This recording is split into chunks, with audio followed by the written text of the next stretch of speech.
Just press the button. All right, what's up, everybody? We're live. Brian, how you doing? Excited about recording a couple episodes here before you go on your fun vacation? Yeah, I'm definitely excited to we're gonna get a couple in the can tonight. So even though the work stops, the fantasy content does not. Although I'm still gonna be constantly on Discord. Actually, I felt like I was the only one. I'm going with my family, and I was the only one who asked if there was Wi-Fi where we're staying.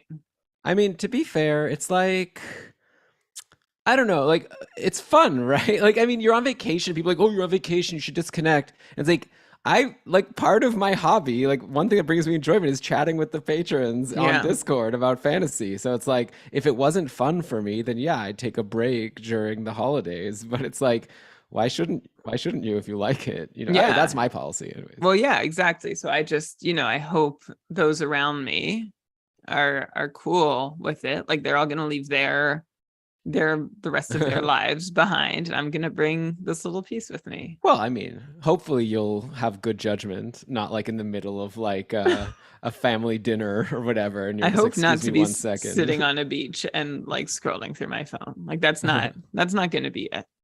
Yeah, I think you're gonna be fine. I think you'll have the right balance. You usually do. But okay, I guess we can start the episode. Thanks for the people who joined live. I see we got Shams, Fancy Tidbits, Justin. That's Quorum. I think we're good to go. Got Cody here in the back. We have a minion. So let's do it. Let's see how this goes. Ready? All right. All right. I'm so freaking ready. Yay! Yes! Welcome everybody to another episode of the Keeping Karlsson Fantasy Hockey Podcast, the longest running fantasy hockey podcast in the world, hosted by a guy my co-host can attest who often knows the NHL schedule better than what's actually happening in the following week in my own calendar. I'm your host, Elon Dubrovsky, and with me, as usual, for a fun episode. Man, I don't know. Sorry. I'll edit this all together. It'll be fine. For a super fun for an episode that has been for an episode that we've been excited to record for. Okay, sorry. Gonna just take it from the top. It'll be easier for you. Should I? I think so. Not from the top. Oh yeah. All right, from the top. Do what's easiest for you. Whatever. You know what? It's 7:15. It's not my usual recording time.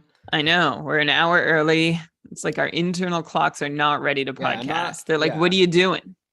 The beginning's the hardest part. Once you're going, it's easy. Okay, here we go. Got to turn that engine over. Then we're good. I woke the dog up though when I yelled. Now I'm gonna have to do it again. Maybe I'll go after the yes. Oh, Cody. Yeah. Oh no, she's not liking this. All right, she's making a move. Maybe I'll just get her out of here. She's making a move. there she goes. Elon also woke up his neighbors on either side of him. All right. Hey, Sir Fonty. Thanks. That was the problem. She was distracting me. That was blame Cody. Yeah. When all else fails. What a jerk. Okay. Yes! Welcome everybody to another episode of the Keeping Karlsson Fantasy Hockey Podcast, the longest running fantasy hockey podcast in the world, hosted by a guy who my co-host can attest often knows the NHL schedule better than my own personal calendar. I am your host, Elon Dubrovsky, and with me, as always, and this week to break down the NHL schedule for the upcoming season, a very important milestone in prepping for your fantasy leagues. It's the Poobah prognostication, the fantasy hockey robot, the IPP MVP, Brian Com. Hello, Elon. Hello, everyone. Yeah, the fantasy schedules, or I should say the NHL schedule is a funny thing, but it really is a fantasy schedule. All my life, I didn't care. I might have cared when opening night was and when my home team was going to play their first game and who it was against, but I didn't care otherwise. But ever since, we started digging deep into fantasy. This is almost a decade we've been going now, Elon. Schedule day is a big day for fantasy because the difference in schedules between certain teams and other teams, that can help you make decisions on draft day and also on Sunday. It's a big component of winning your fantasy league. So not only are we going to go over all the best and worst schedules, which, you know, are different at different times. If you want to be heavy at the start of the year, the back end of the year, we're going to talk about strategy too, not just who's got this certain schedule when. We're going to talk about what that means for how you should value those players at draft day, and maybe who you might not want on draft day, but put on your watch list to make a February deal for. Yeah, exactly. And there's also, obviously, when you say who has the best schedule, you could be looking for different things. Are you looking for more back-to-backs? Are you looking for more off days? We're going to get into all of that, dive into what you need to be paying attention to, like Brian said, on draft day and also throughout the season. So yeah, that's the plan. Of course, first, though, we do have one piece of NHL business. We did that 4-part episode breaking down all the free agents, all the trades.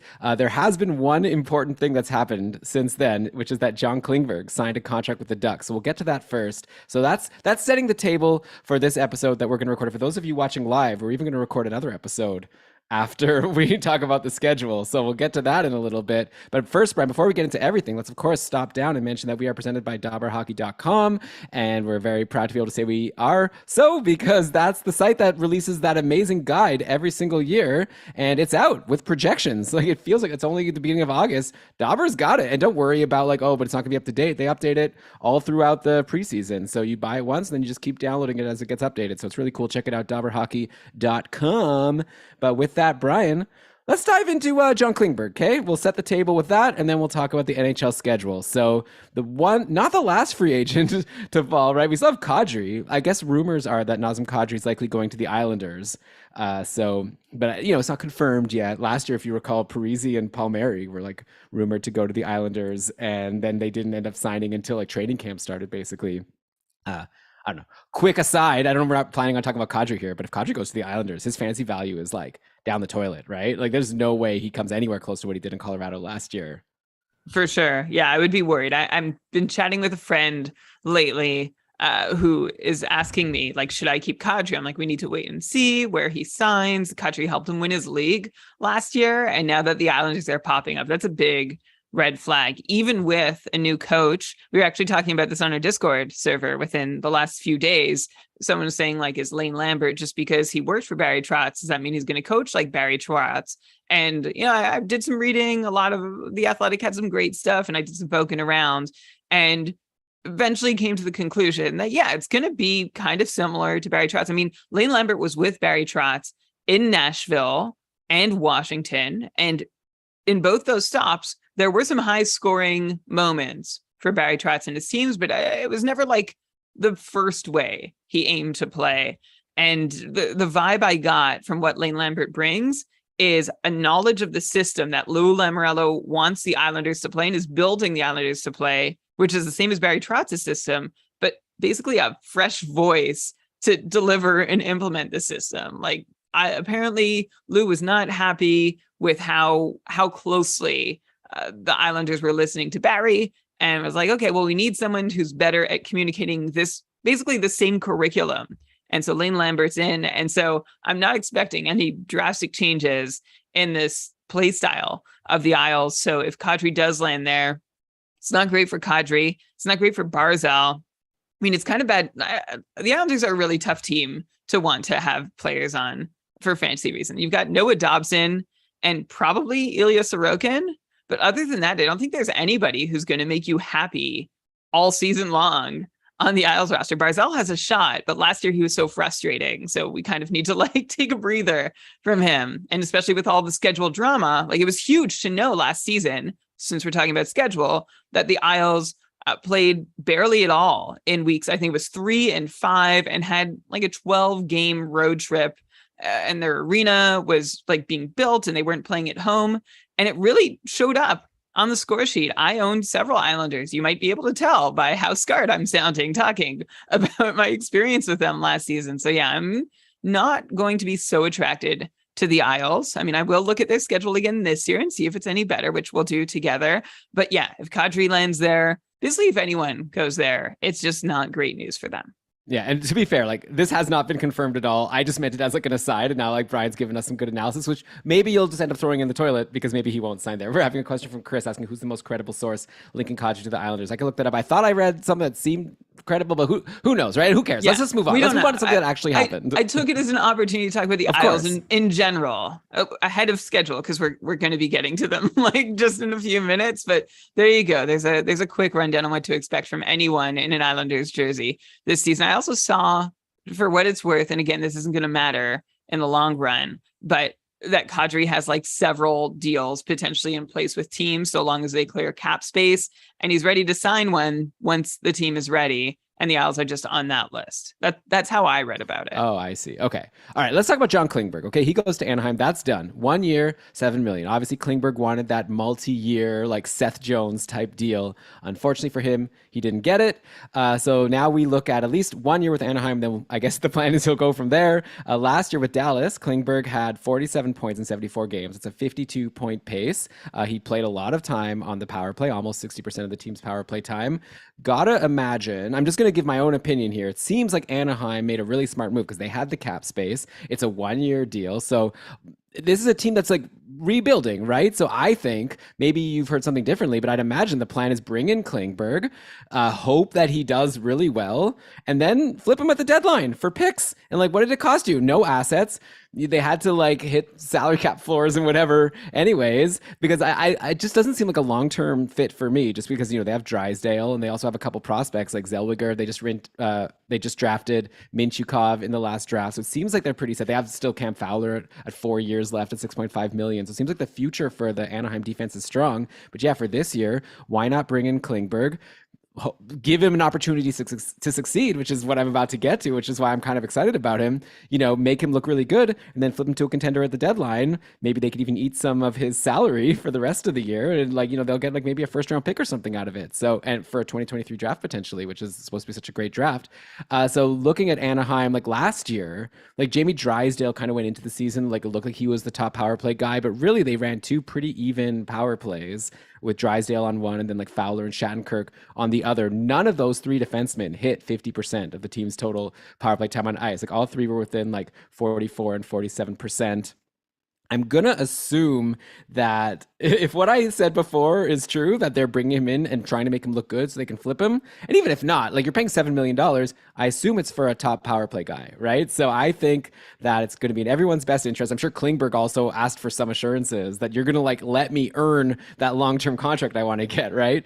So I'm assuming that Klingberg will be on top power play. And honestly, that could be pretty good. Like I know Anaheim's like not the most exciting team right now, but Trevor Zegras, Troy Terry. Now they have Ryan Strome. So then you throw in Klingberg, and then they still have like Henrique, or maybe like one of these rookies like Mason McTavish can earn the spot. Like Frank Vetrano also just came in. So I feel like they have the pieces to potentially have a strong power play. So with all that said, Brian, let's try to come up with a projection for Klingberg here for next season. Like again, like I said, last year, he paced for 52 points over an 82-game pace, for 52 points.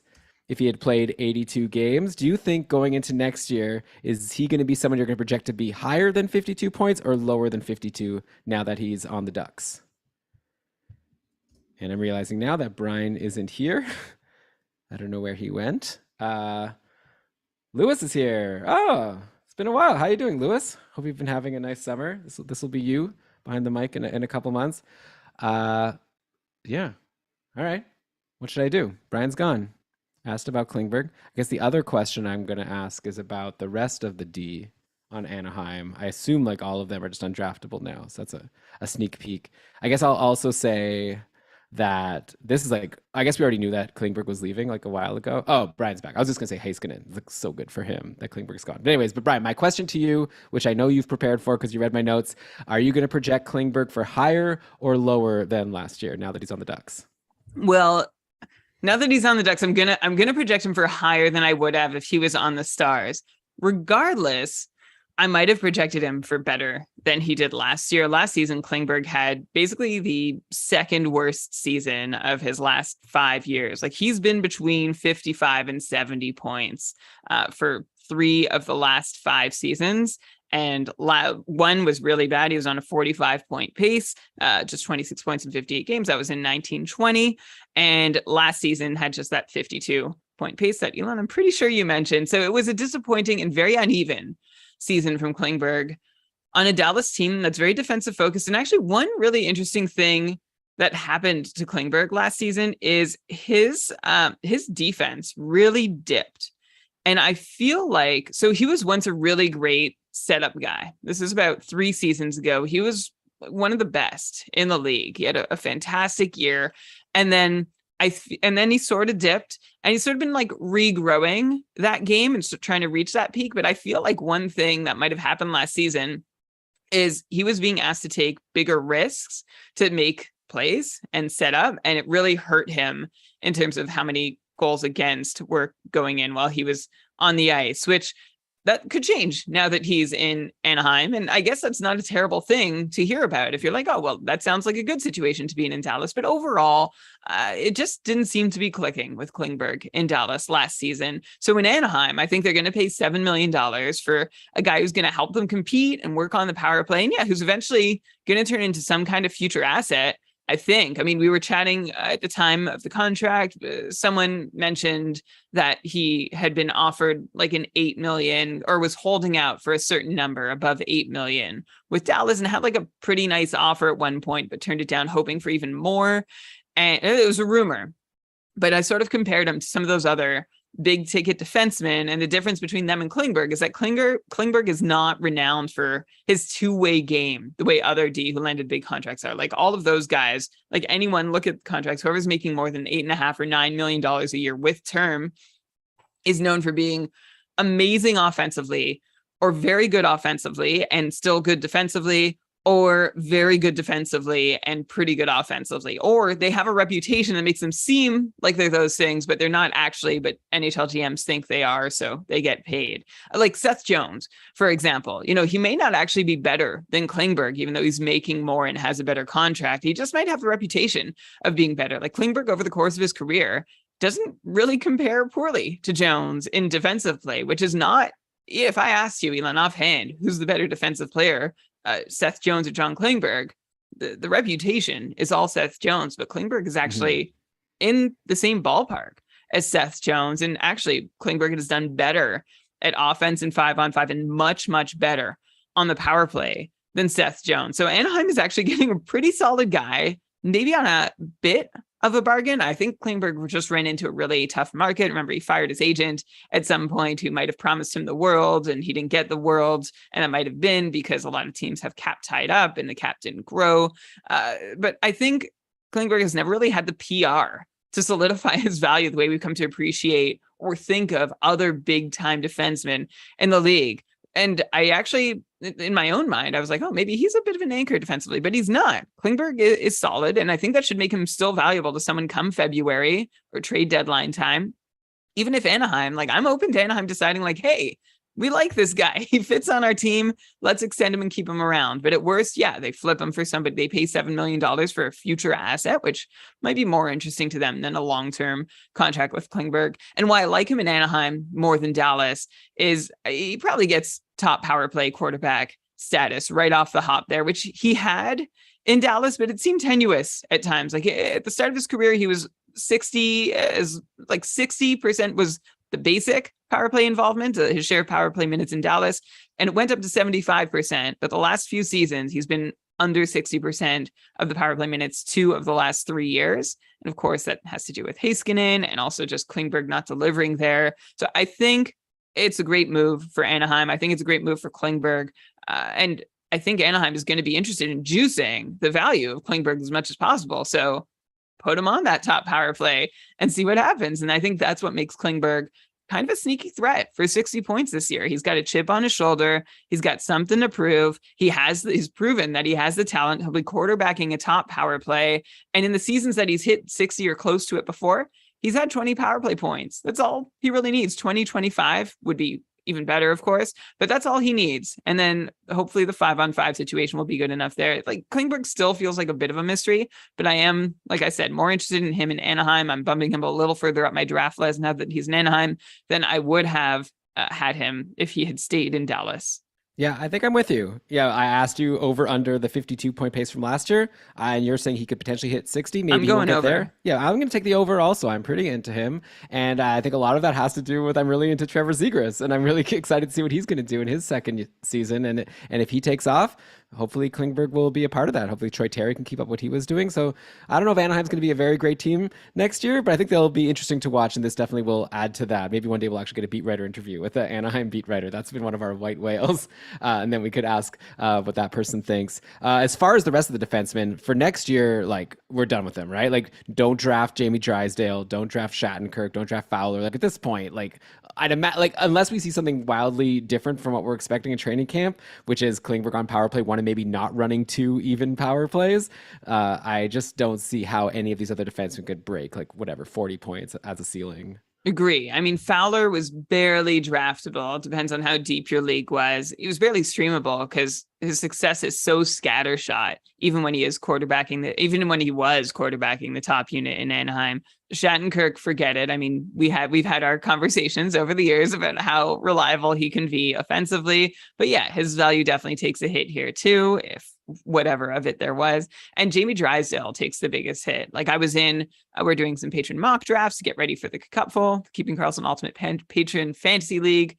If you want to learn about it, kkupfl.com. It's all up to date, I think. If you find anything in a date, let us know. I just updated the rules. Yeah. Oh, that's amazing. Yeah, I updated my picture and also like all the numbers to show, and all the links are put. Anyway, it's a nice site. Thanks to John Newhold for helping us make it, and Kevin Hebert for keeping it up to date. But go over there to find everything you need to know about the rules, the scoring settings. What are you talking about? Sorry, I was talking about my first mock draft that I did this year that was based on the Cupful scoring settings, and how I was waiting to see if Jamie Drysdale was going to fall to me. Like I thought he'd make a great, like he was falling, and I thought I'd be able to sneak him in like the last 2 or 3 rounds as my fourth defenseman, or third if I wasn't planning on having 4. I tried a couple different strategies out, which is the beauty of mock drafting. Anyway, now I have no interest in him, is all I'm saying. Jamie Drysdale, don't need to draft him on draft day. I think his time will come, but for those of us who were hoping he'd have the opportunity to break out this year with Klingberg in the picture, I don't think it's going to happen. One thing to just keep in the back of your mind is if Klingberg does not seem long for Anaheim, if he is building his value and contenders are sniffing around, Jamie Drysdale could be your fantasy playoffs MVP if he can step up onto that power play quarterback if John Klingberg is shipped out elsewhere. Yeah, definitely. We'll be talking about that in like March, like who gets the value in Anaheim when Klingberg gets traded. I think he will get traded. I guess we'll have to wait and see what happens. So that's the Klingberg talk. And Brian, how about before we get into the schedule, you brought up the Cupful. I really interrupted you just because I wanted you to finish your thought about your mock draft. But yeah, let's take a second to just mention that the registration for our league, the Keeping Karlsson Ultimate Patron Fantasy League, is open, and we want people to join. Like this is going to be a huge year for the Cupful. We last year had 7 tiers, like over 400 managers. All those people competed, and the way it works is every year, you start at the bottom if you're joining new, and then as you win and do well, you like climb up the mountain, you climb up the pyramid, and eventually you make it up to tier 1, which by the way I won last year, but I won't mention that again on the show, I promise. So we've even like made the rules even like easier for people to climb. So like we just released the latest relegation and promotion rules for like how last year affects this coming year. Like everyone who was in tier 7, which was the new tier, and if they won their league, they're in tier 4 next year. They climbed up 3, and like we're gonna, so if you join now this year, you could like before you know it, in a couple seasons, if you win a couple years in a row, you could find yourself right near the top right away. And either way, like you're gonna have a blast. You're gonna be playing with really strong players, like all the fans of this podcast and patrons of Keeping Karlsson. We make it a perk for patrons of Keeping Karlsson at $5 a month in order to be eligible to play in the Cupfuls. You're guaranteed you're playing with hardcore people, and Brian and I and Kevin, who's our couple commissioner, are like putting our heart and soul in just making this an awesome league. We've made a couple interesting rule changes from last year. Brian, I was thinking maybe we can just really quickly go over we're just going to like tease the schedule talk. We're going to get to the schedule, don't worry. But I just wanted to quickly tease like these 2 new rule changes, which we've announced, which I think are going to make the league just that little bit better.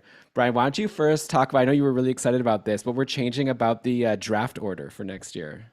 Oh, yeah. We're going to change the draft order. So in the Cupful, we're doing slow drafts is how we draft. We have managers, like over 400 managers from all over the world.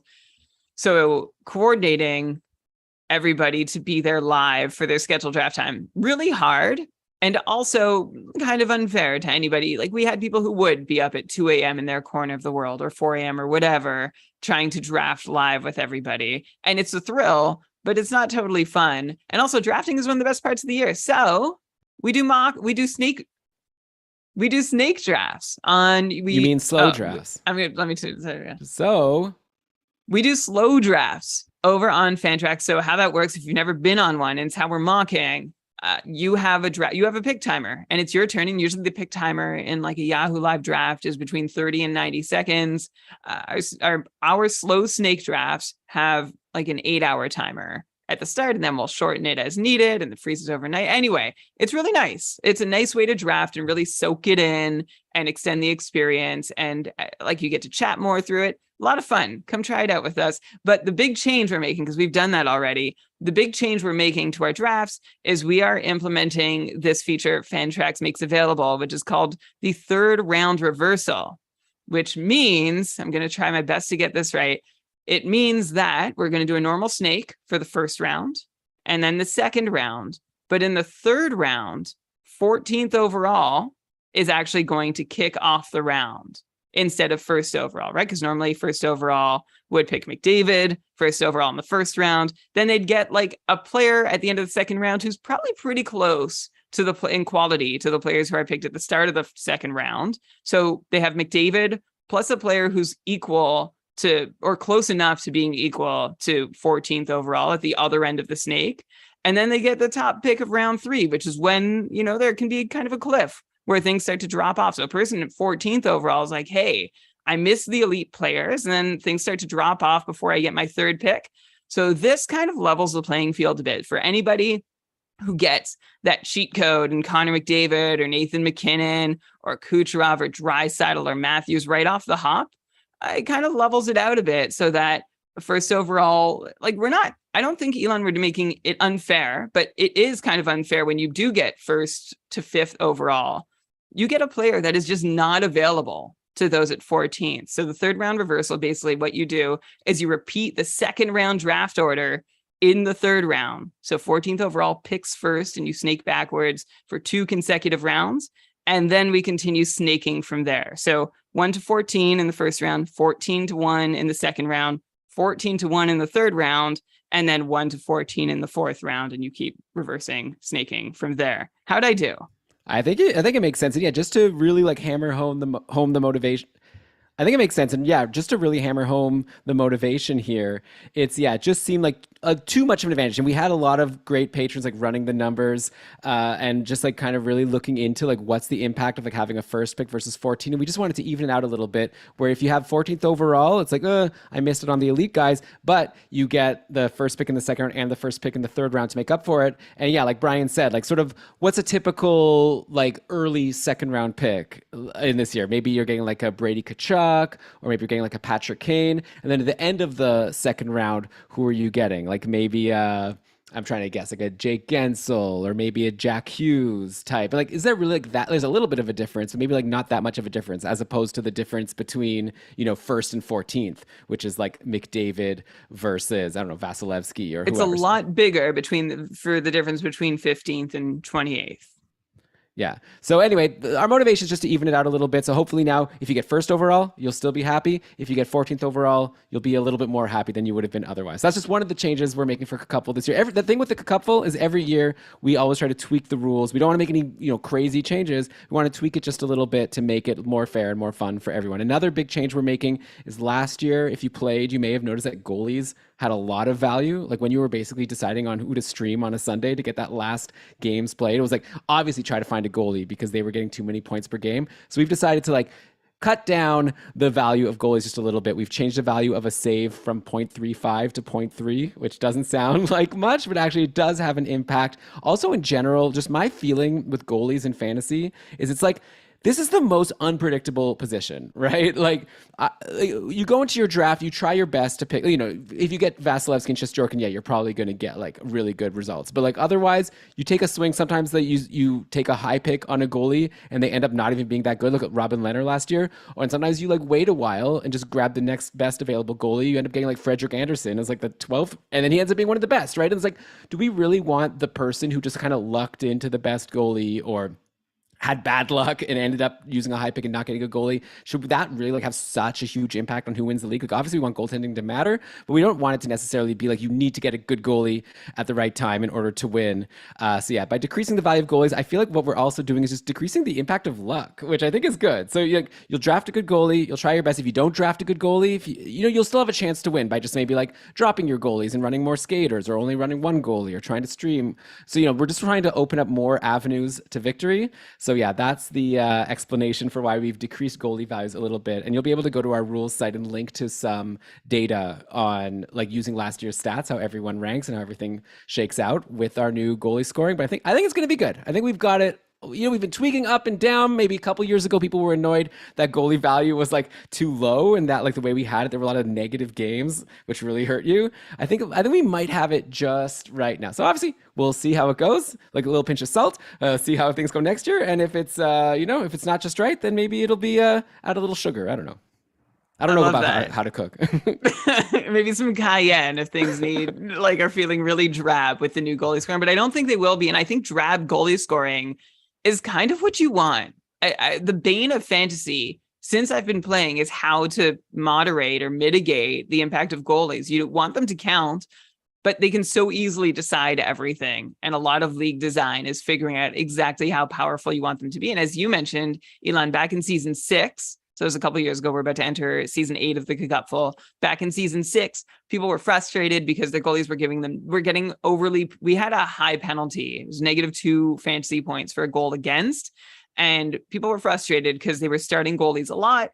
And just when their goalies got shelled, they got a negative. And they're like, skaters can't get negative points, so why should goalies? Okay, good point. So we tried to tweak it last season. What ended up happening in season 7 was it felt like goalies became a little too powerful and became the obvious stream. Like it was always worth trying to get a goalie. Like an average goalie game was way better, even from a streamer. And as Elon said, goalie game is totally random. Goalies are almost completely random beings. So you could get a star game out of a goalie versus an average game out of a... Remember when Karel Vejmelka had like 40 saves against the Leafs like on a Sunday? It was like 25 over 20 points. Over 20 points. Like they were huge. Casey DeSmith, by the way, had the biggest goalie game of the Cupful last season, which is just another like way to show, like goalies are crazy, and we need to figure out how to have them in the league without them taking over. So hopefully we've got it just right. Someone, Mason in the chat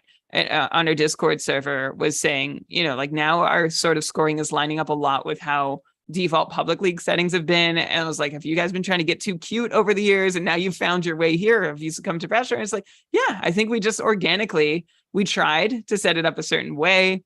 We've tweaked it. As Elon says, we'll tweak it again. And it'll be interesting because in season 6, you could go with 0 goalies and win. In season 7, you could not. It seemed almost it was very hard to win if you didn't have at least one reliable workhorse starter, if not 2.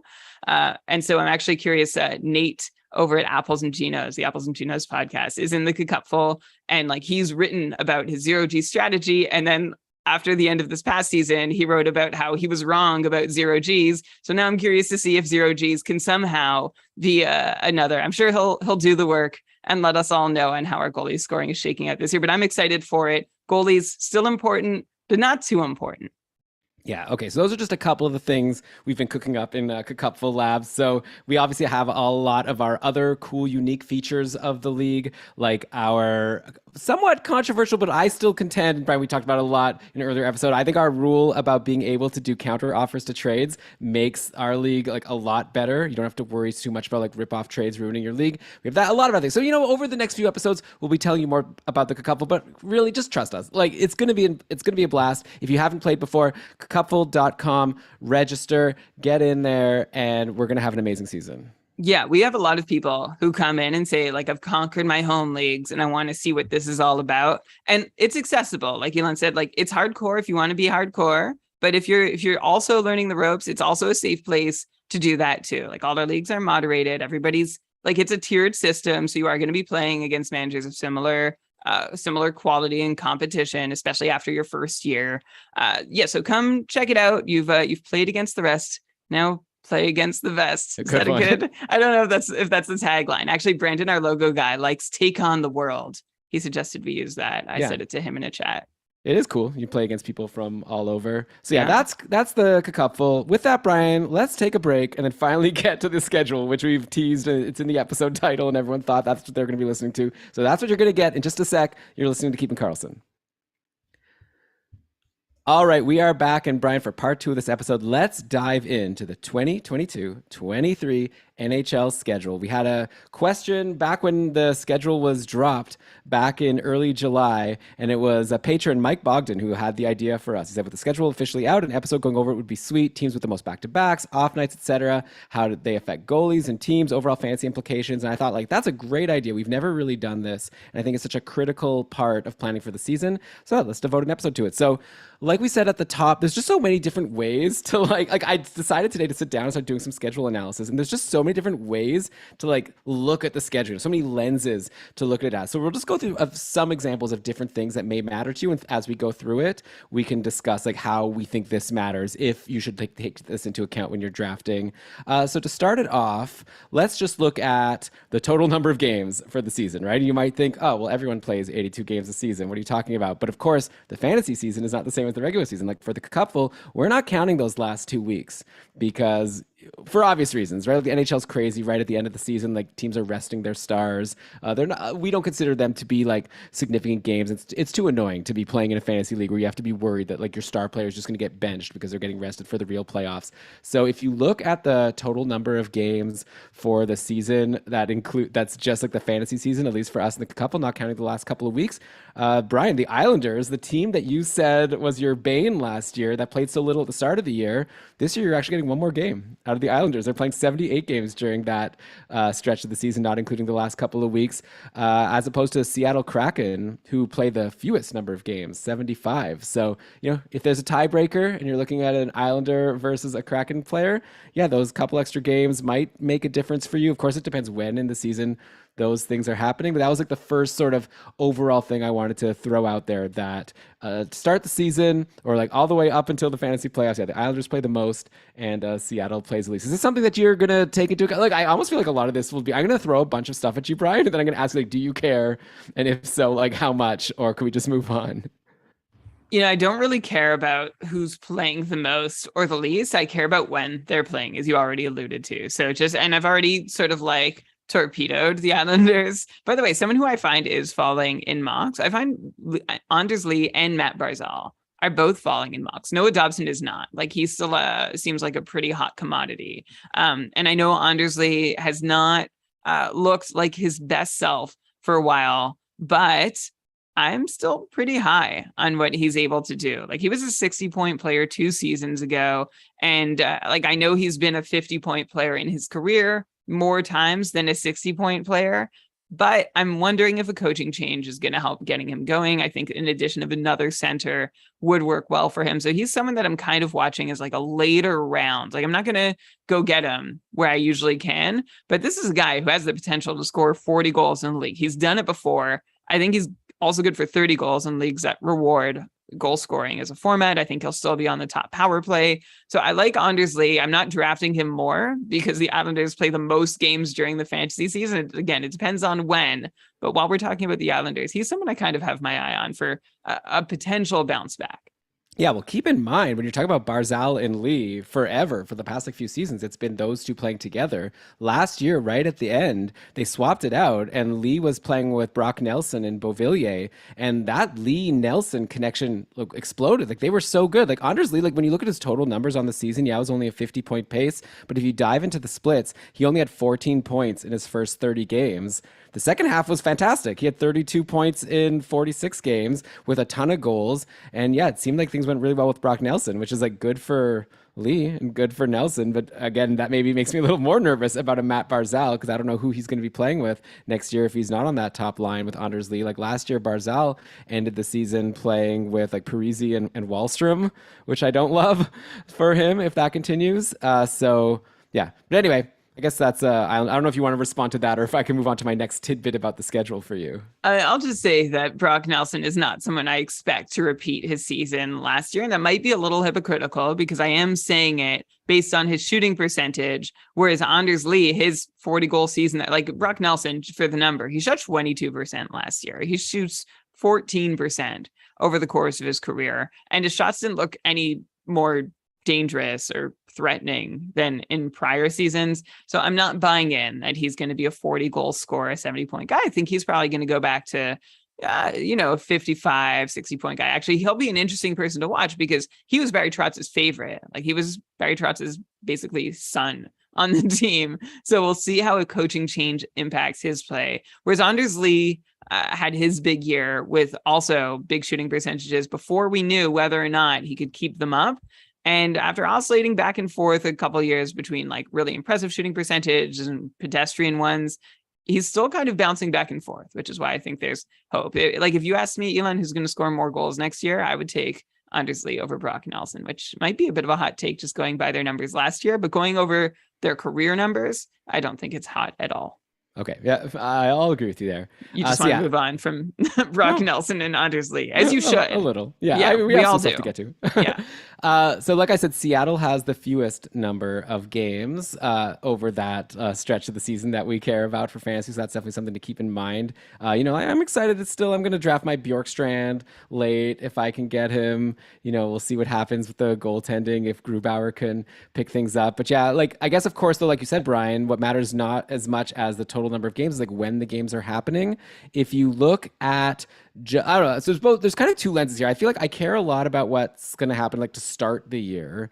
And the reason for that is like for my lower picks that I'm going to pick in fantasy, maybe I'm just going to like focus on guys who are going to help me in the short term that I'm maybe going to be willing to drop once their like schedule dies off, right? So it's sort of, I always like to look at like the first few weeks of the season. Then I also obviously like to look at the fantasy playoffs. And you have to be careful because you have to make the playoffs, of course. But if you do make the fantasy playoffs, you obviously want to have players that play a lot of games for you. So if you want to look at what should I give you first here? Let me give you, let's look at the start of the season, okay?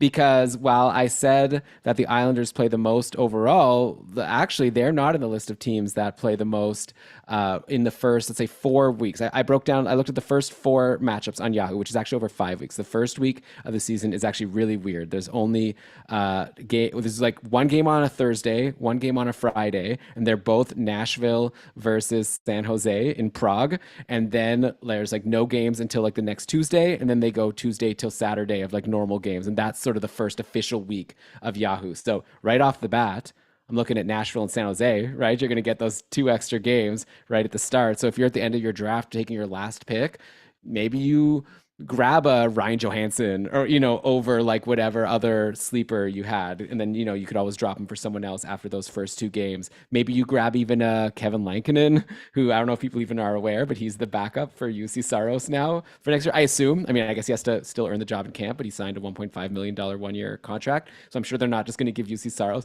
I mean, who knows? It's just the start of the year. And after that, they're going to have a long break. So, now that I'm saying it, maybe they do just give Saros both games to have a strong start of the year. I think he could handle just 2 days of playing in a row with a long break before and a long break after. So maybe ignore my suggestion about Kevin Lankinen. But at least for the skaters, yeah, those are 2 teams to look at.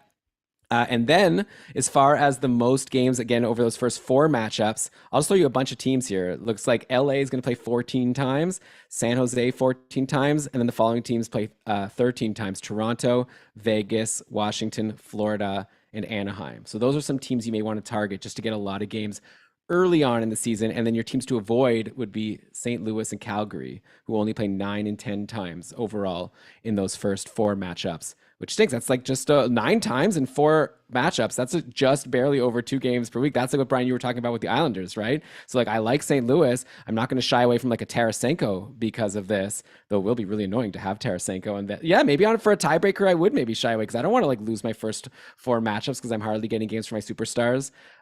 So anyway, those are some takeaways. Brian, what do you want to say to all of that I just said? I was going to say that I think these are decisions that mostly impact your last few picks, like the guys you're going to be churning out anyway. Like there's 2 choices you can make with your late round picks in your draft.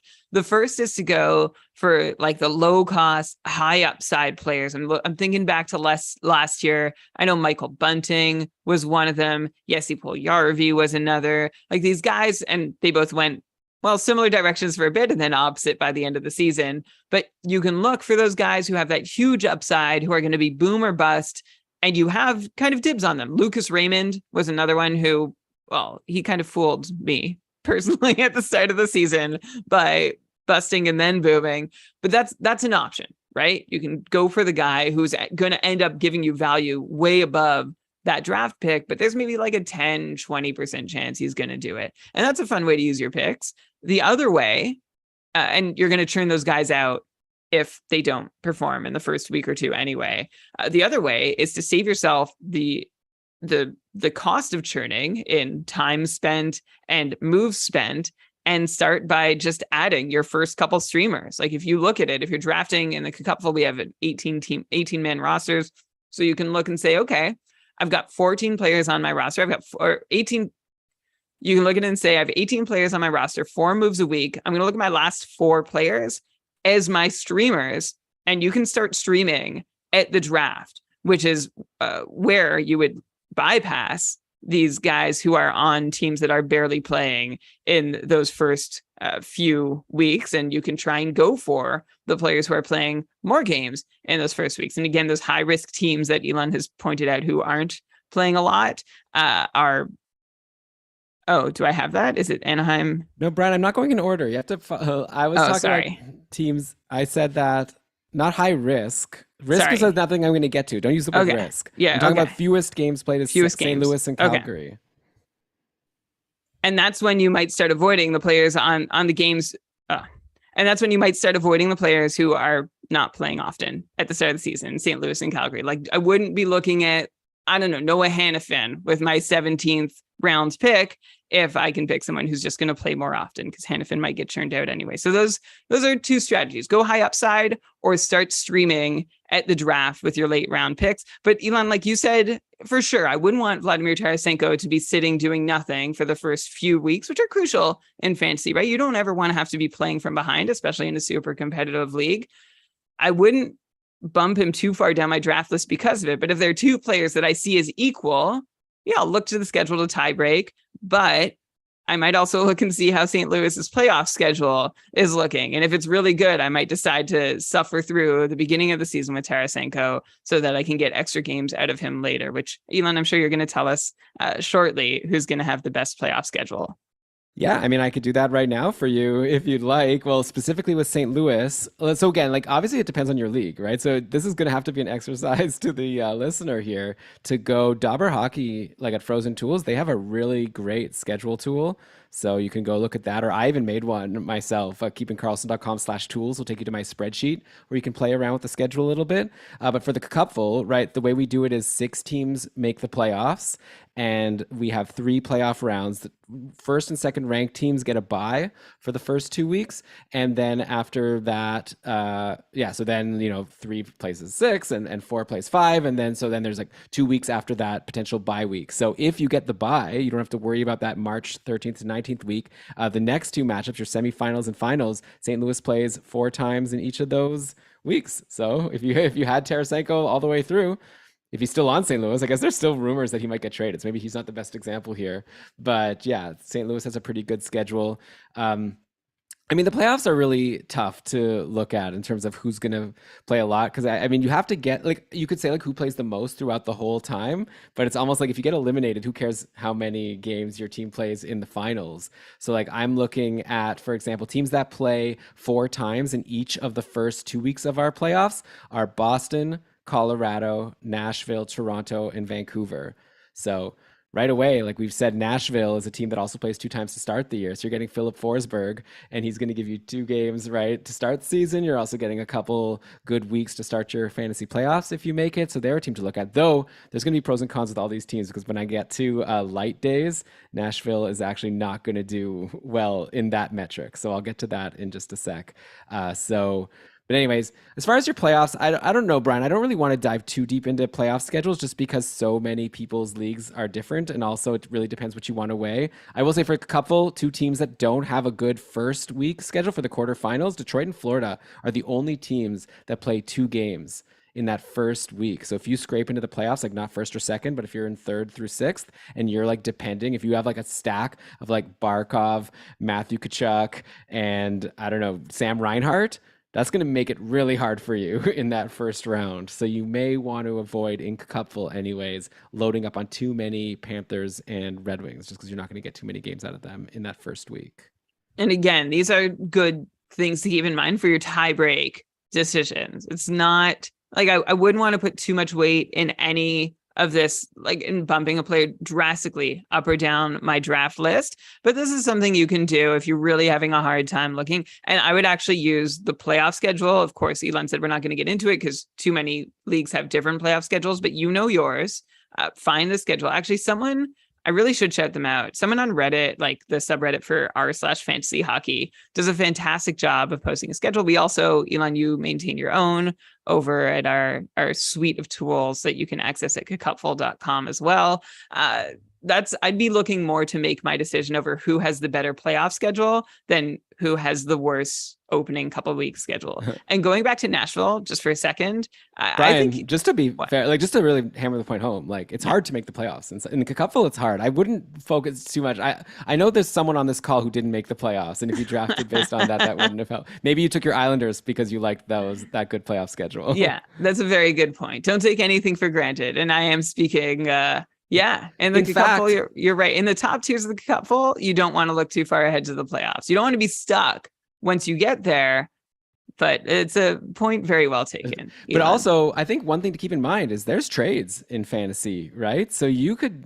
maybe not necessarily worry about the playoff schedule when you draft, but then maybe once you see, oh, my team's looking pretty good, I think I'm going to maybe then you can like trade away your Florida player for like I said, it's like a St. Louis player, you know? So like wait out those first few bad weeks where St. Louis doesn't play much and then trade. And maybe the person who has Tarasenko isn't really thinking in that like clever way. They're just kind of thinking, man, I'm losing right now. Clearly Tarasenko's not helping me enough. They're not realizing in their head that it's because St. Louis hasn't played much, you know? Maybe you could like jump on that and be like, Tarasenko, where does he rank in the league standings? Like he's way down there.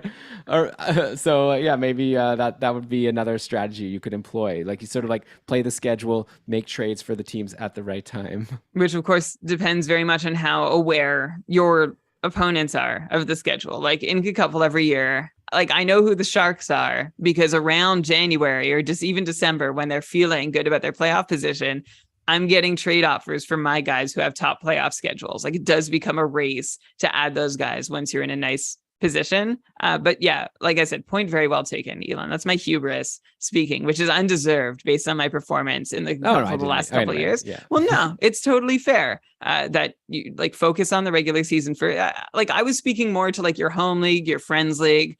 I think if you've done well in that league for long enough, you can probably start looking to the playoffs when you're building your draft. Again, as a tiebreaker, you don't want to put yourself up for the regular season, but in an ultra competitive league, yeah, you don't want to look too far ahead. And the point on Nashville I was going to make, by the way, is I think I'm just going to put out that this is a very pointless prediction, but I think UC Saros is going to start both of those games in in Czechia. I convinced myself of that as I was saying the thing about Kevin Lankinen. Okay, so here's a new metric. We're still going to get to like, I'm sure people are thinking, what about off days? What about back-to-back? That's the most common. I'll save those. Here's a new metric I never really thought of before. And one of our really cool patrons brought this up and I was going to share it with you guys. And that's like sort of this like concept of risk for a team's schedule. So you know how like throughout the fantasy season, there's some weeks where you have players that play 2 times and there's some weeks that you have players play 4 times. It's sort of like, it's very rare that you have a 1 or a 5, right? Like it's based this season. Actually, the only team that has a 5 game week is Philly at one point. Like you don't want anyone from Philly anyways, right? But anyway, so basically it's like 2 is bad, 4 is good, and then most teams just play 3 times every week. And there's actually like a concept, I guess, of risk is what we can call it. Of like, I'd say a riskier team to have players on is a team that has a lot of 4-game weeks and a lot of 2-game weeks, right? Because like some weeks it's going to be like huge for you and you're going to get so many games, and other weeks you're really going to be behind the 8 ball and lower in total games played compared to your opponent potentially. While you could have other teams that pretty much only have 3-game weeks all season long. So, for example, the Montreal Canadiens are the only team that has no 2-game weeks. So you can grab your Nick Suzuki or your Cole Caulfield and never have to worry about, unless they get injured, but never have to worry about like their team not playing enough. Like they're either going to give you 3 games or they're going to give you 4 games. So unfortunately, you're not getting a lot of those 4-game weeks. They only have 5 4-game weeks, as opposed to the team with the most 4-game weeks is Anaheim. So Anaheim has 11 4-game weeks, but also 5 2-game weeks. So if you have Trevor Zegras, you're going to have 11 weeks where you're loving life. You're getting Zegras all the time. Then you're also going to have 5 weeks where you're like, ugh, this stinks. And so I don't know. You have to maybe look at your league, like a league like the Cupful.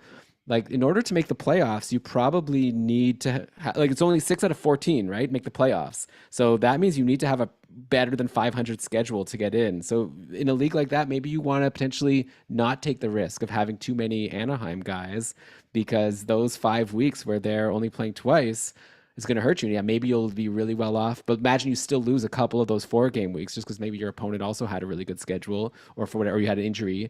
And the next thing you know, it's like you're really behind the 8 ball. So again, I don't really know what I'm curious to see what your take is, Brian. Like, should you take the more risky teams or the least risky teams? I think it's a good concept. So I'll just throw out the team names here. Montreal, like I said, the least risky. No 2-game weeks at all, but the fewest number of 4-game weeks.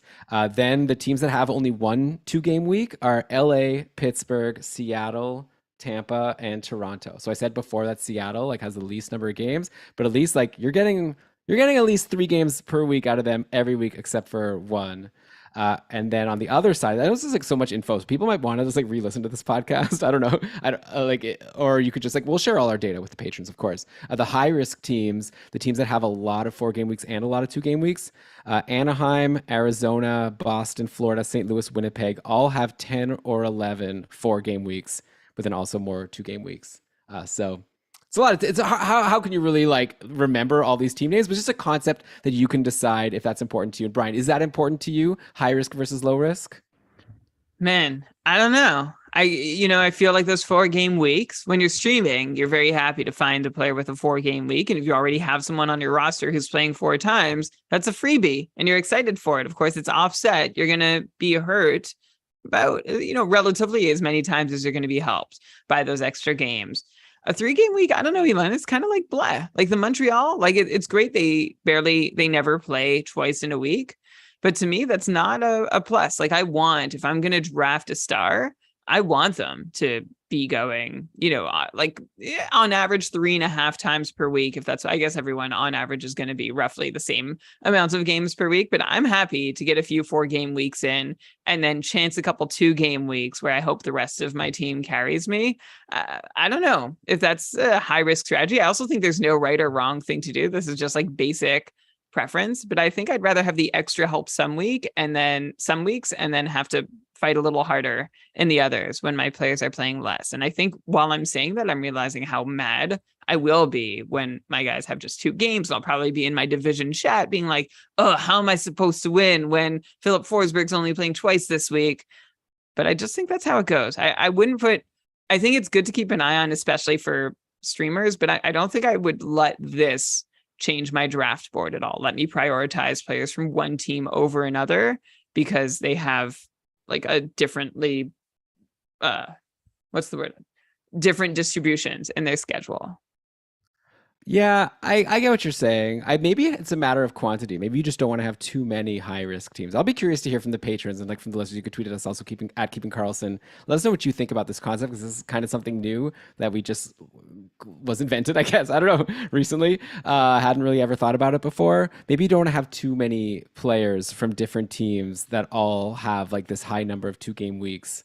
Though then you are getting I guess that actually could be okay as long as you spread it out, because then hopefully you're getting like when one of those players is playing in a 2 game week, maybe the other one is playing in a 4 game week. So maybe it does work out for you. So maybe it is fine. So maybe you're right, Brian. Maybe it's not a big deal. And yeah, the Habs are especially going to be annoying because not only do they never or barely ever have 4 game weeks, only 5, which is the fewest of all the teams, but also almost the majority of Habs weeks are Tuesday, Thursday, Saturdays. That gets to our next concept about the schedule, these off days versus busy days. So the Habs have a lot of 3 game weeks, and they also have the fewest light day games. So maybe not the fewest, so they're among the fewest of the teams in terms of light day games. So why is light days versus heavy days important? So just to give a quick recap of that, if you're playing this only matters obviously if you're playing like head to head, like 1 week at a time, right? And this also only matters if you're in a league where you have like bench spots. So you have like, let's say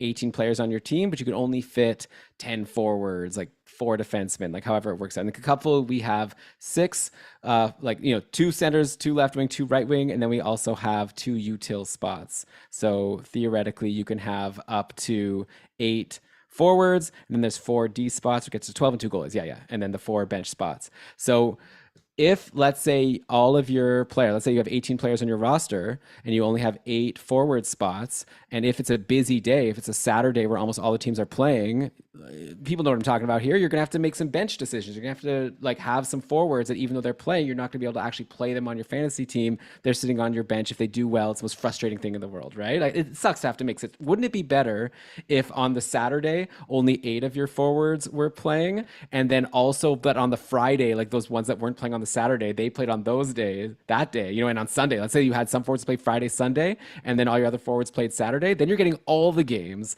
as opposed to if they all just play on the same day, you're not getting as many games. So that's why if you could have a lot of players that play on these light days where there's not as many other people playing, you're going to end up getting more games overall. And like the king of light days every single year, I don't know why, but it's Anaheim. They're the best. Okay? I know why. I asked 1 year. Okay, remind us. So yeah, it had to do with like another sport, right?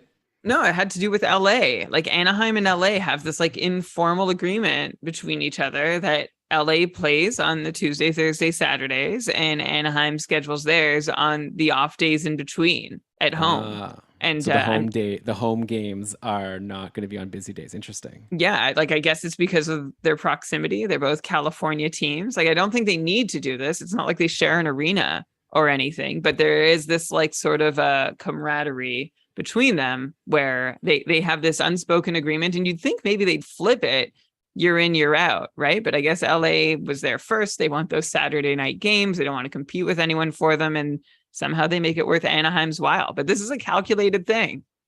Okay, well, good to know. And by the way, I guess the one unsaid thing which we've sort of like hinted at is, in the NHL, for whatever reason, Tuesday, Thursday, Saturday are your busy days. Okay, like I actually saw a graphic from the Dauber Guide, which again we recommend you check out. This season, 18% of the games, almost 19% are on Tuesday. Almost over 20% is on Thursday, and then almost 24% of the season are played on Saturday, as opposed to Sunday, Monday, Wednesday, and Friday. We're looking at like 10% or less. So it's just like a huge, in fact, it's actually like last year was better. Like this year's worse than last year for that. Like this year, there's more games on Tuesday, Thursday, Saturday, and fewer games on the off day. So the off day advantage is even more pronounced. So again, these Anaheim, so like in my spreadsheet that I made at keepingkarlsson.com/tools, I just like counted like Monday, Wednesday, Friday, and Sunday as like the off days, which for the most part they are. Like there are some weird weeks where like a Monday happens to have the busy games. So this is like an approximation, right? Of like slow days. But if you're just counting like the number of Monday, Wednesday, Friday, Sunday games, Anaheim has 43 out of the 82 games, as opposed to Montreal, only 21 off day games. So like I said, it's like more than double for Anaheim. Like you're going to be fitting all those Anaheim games into your schedule. So while you're going to be having to sit players, and like you might be thinking, oh, well, whatever, I'm drafting Cole Caulfield, I'm never going to bench him. He's like above my 8th ranked forward. But you have to think beyond that, because fine, you're not going to bench him, but then you're going to have to bench someone else because you needed to slot in Caulfield on that busy day. So when you have Zegras, you get to play him on the light day. Hopefully I've made it clear that you need to like have those light day games to get more games. That's like what the stream scheme is all about, right? Like Dave Betton has this awesome podcast podcast called The Stream Scheme, which I guess we can make the announcement, Brian. We're going to be putting Stream Scheme into our feed next year. So every Sunday, you're going to be getting in your Keeping Karlsson feed this awesome show from Dave where he breaks down the schedule for the next week. Basically this episode, but every week, where he like tells us about what's the schedule for the next week. And he basically comes up with who has the best schedule of the week. And it's always the team that plays a lot and a lot on off day games. So that when you stream it, it's called stream scheme, because you're streaming in players. When you're adding and dropping players, that's called streaming. And you're going to stream in a player. There's no point in adding a player out of free agency that only plays Tuesday, Thursday, Saturday, and on your roster, you're already full for those days. You're adding someone who's not even going to play for you, right? You want to stream in someone that has what Dave calls a streamagami. Okay, what's the song? It's like something from Mario Party or something. I think it's Kirby. Oh, it's okay.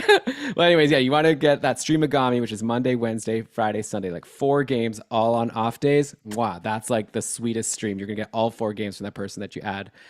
So anyways, we're excited to be working with Dave.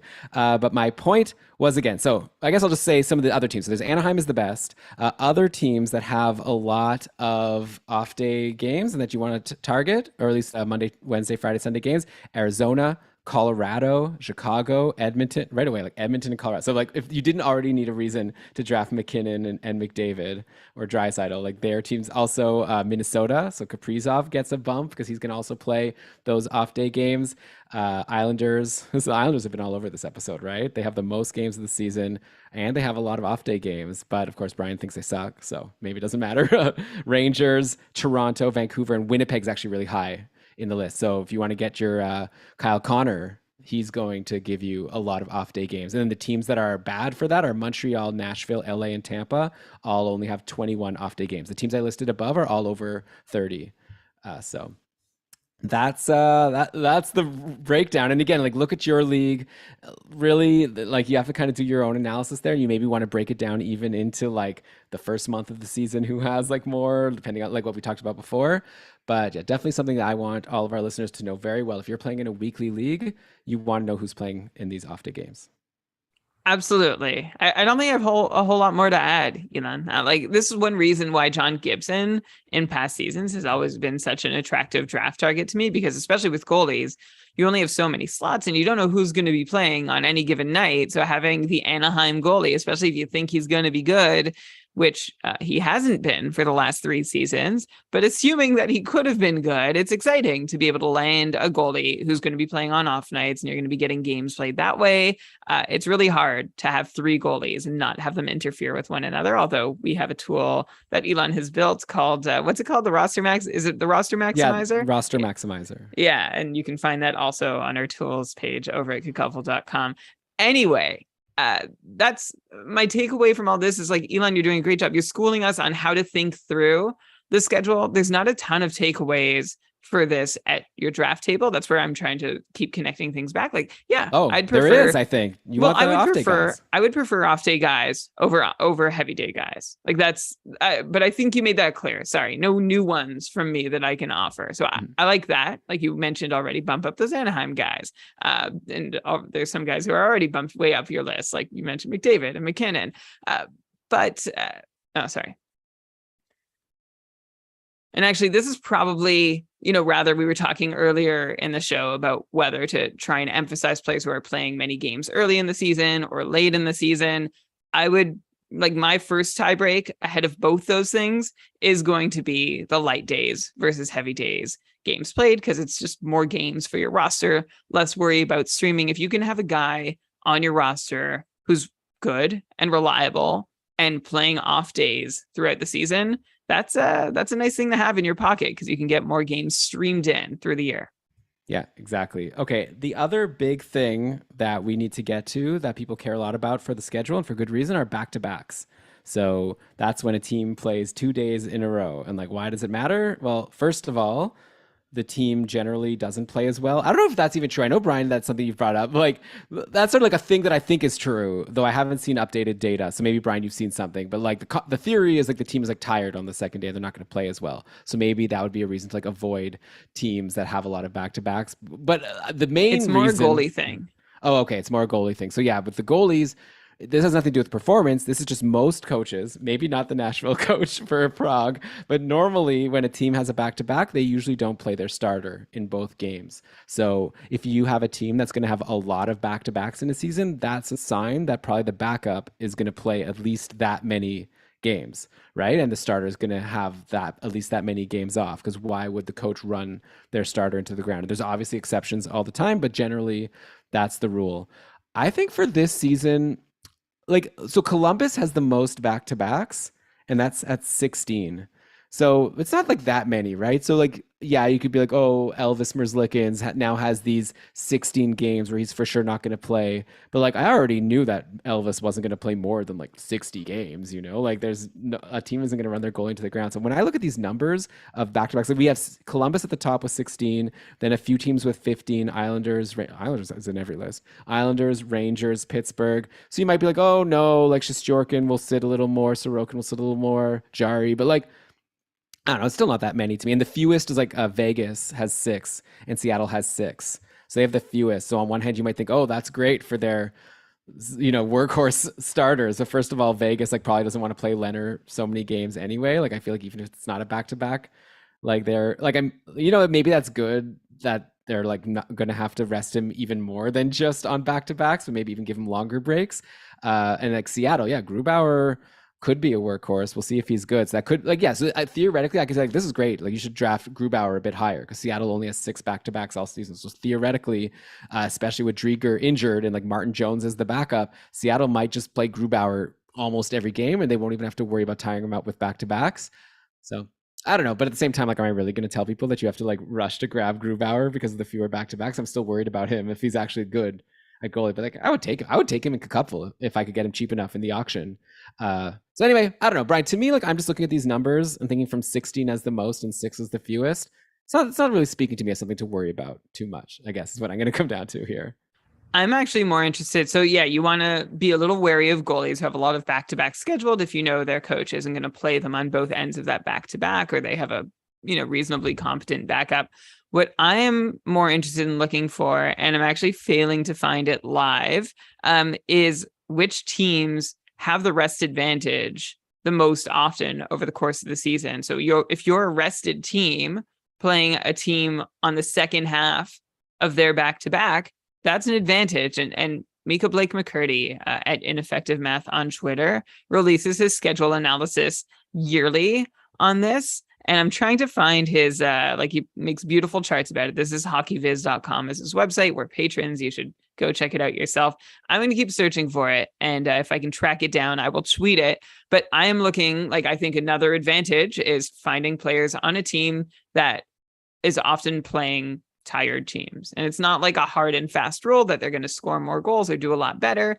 But if the goalie is playing the second night in a row, or the team is playing the second night in a row, yeah, they're going to be tired, and there is a measurable advantage that rest offers a team, and so you can try and take advantage of that when trying to pick between two similar players at your draft table. Yeah, so something to consider again. Dallas, by the way, doesn't have that many back-to-backs, only 9. Like basically it's Vegas and Seattle with 6, and then Edmonton, Dallas, and Calgary all have 9 as like the next lowest, which reminded me of, Dallas really doesn't have, who is their backup right now? Is it Wedgwood? Like behind Ottinger? Is it yes. Wedgwood? Behind Ottinger? Yeah, and Hudobin. And who don't, yeah, oh man. So, but the thing is that there's been news coming out that apparently they're not close on the contract negotiations with Jake Ottinger, and Dallas really needs to get, it feels to me like Dallas has no leverage here. Like they just need, there's no chance that they need Ottinger to play a crap load of their games. Seeing Dallas have not that many back-to-backs just emphasizes to me just how much they need to get this contract done. So I wouldn't be a good negotiator for the Stars in this. I'd rather be Ottinger's agent in this negotiation and be like, come on, guys. What are you going to do? What do you think you're going to do without us? It's a really tricky spot for Dallas to be in because teams who overpay their goalies, well, there's 2 examples, right? You've got Montreal and Florida, and they're actually not great examples for the argument I'm about to make. You're kind of handcuffed when you're paying your goalie $10 million. There's a decent chance. It's like in fantasy, right? There's a decent chance that goalie you pick up in the 15th round can give you the same value, more enough to be worthwhile than the goalie that you reach for in the 4th or 5th round. And it's the same with NHL goalies. It's a position you can save on because there's a lot of randomness and luck involved. And if you hit yourself to a goalie with long-term and a huge cap hit, like $10 million for Price and Bobrovsky, it really handcuffs you in being able to build out the rest of your team to be a year in, year out Stanley Cup contender. And Florida, I mean, has some really great contracts on the books already, and I think that helped them get to where they are. And they're working with what they have with Bob. But imagine they didn't. Like, imagine they could have. They had another 6 or 7 million to spare. So I feel like Dallas or any NHL team who has like a potentially like franchise cornerstone goalie in their hands, you're damned if you do, and you're damned if you don't. If you pay them all your money, it's really going to take a hit out of what you can spread out across the rest of your team. And if you pay a little and they walk, it's like, well, what are you doing? Like, you finally had the hardest thing to get in the NHL, which is a reliable top flight NHL goalie. So I don't envy the position the Dallas Stars are in, and I don't know what they're going to do with Ettinger. And stuff for goalies, because, you know, they deserve to get paid. Superstar goalies should be paid just like skater superstars get paid. But it's a position that can often be found elsewhere, right? Like, we've seen all kinds of goalies in the past forever come up and be able to deliver massive performances with very little contracts or track record. So it's a tough situation. All I can assume is that it's going to get done in Dallas with Ettinger, but they also have Jason Robertson to take care of with his contract. He's a restricted free agent with an expired contract, and they don't have a whole lot of wiggle room in Dallas to make both players work. Yeah. We're seeing in the chat here, Fantasy Tidbits is saying I'm sleeping on Wedgwood.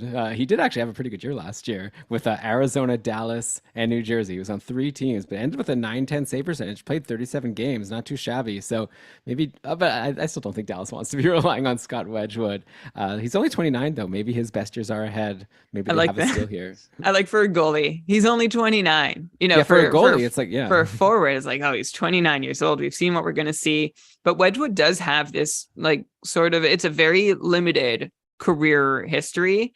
And the seasons where he's played the most, he's done either like average or below average, but he's not terrible. And we've seen him do really well in short spurts. So I think he could be. If Ettinger's situation is not getting sorted before the season begins, having Scott Wedgwood, or I don't know. I know the Stars don't believe much in Hudobin, and I think they'd rather throw Wedgwood in there.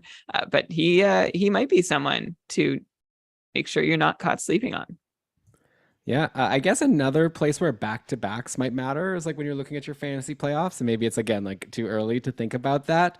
Arizona, Boston, Carolina, Columbus, New Jersey, Islanders, and Toronto. That list of teams that I just said, they all, from my numbers here, have like 3 back-to-backs. So I guess if you could have 3 back-to-backs in 1 week. Sorry, let me just do it again. Actually, let me just bring up that week to make sure that's right, because even as I'm saying it, I'm going to start this whole section again. Yeah. Once I verify something for a sec. I think it probably means they also play like Sunday, Monday. So this would be the week of the 24. Yes. So what was this team? Arizona plays. Oh. Wait, what is this? Oh, yeah, it's okay. I'll take comments from the chat. Yeah, okay. Fantasy Tidbits. Like, yeah, Wedgwood could start the year and keep them afloat. I think that's a great way of saying it. And Alex is expressing his surprise that Saros is 27. I mean, like, surprising and not, because he's been kicking around for a while. Like, we were talking about Saros when he first came into the league, and that feels like a while ago now, 2016, 17. And he was 21. Like, you can't get much younger. Goalies don't play much younger than that. So I'm ready to go. Yeah, we'll see. I don't know. I can't remember how old he'll be when his current contract runs out. That's what I'd be. But Elon, you're ready to go. I'm ready to go. Yeah. Okay.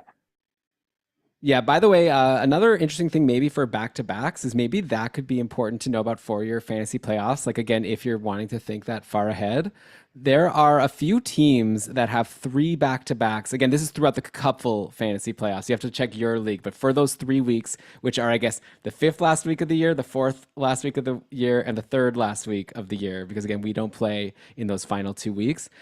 So there are there are a handful of teams that have three back-to-backs during that playoffs. So maybe that would be a reason to not want like the starting goalie from that team, just because especially if it's a team that's going to probably, not have anything to play for at that point. Like maybe the Leafs. The Leafs are on this list, and the Leafs don't really even have a starter right now. They have Murray and Samsonov, so maybe actually they're a team where it doesn't really matter. Okay, I'll give you the list of teams here: Arizona, Boston, Carolina, Columbus, New Jersey, and the Islanders. So maybe like the Islanders, they have, I think Sorokin is like a sure starter, but they're probably going to rest him if they're also not a guaranteed playoff team, right? They didn't even make the playoffs last year. Carolina is probably the other sure playoff team in this list. So yeah, maybe Frederick Anderson. I definitely don't think they're going to run him into the ground, especially since they have Ronta, who's good. So if both of them are healthy, yeah. So if you have Frederick Anderson, you're maybe won't be getting as many games out of him as from some other teams, because Carolina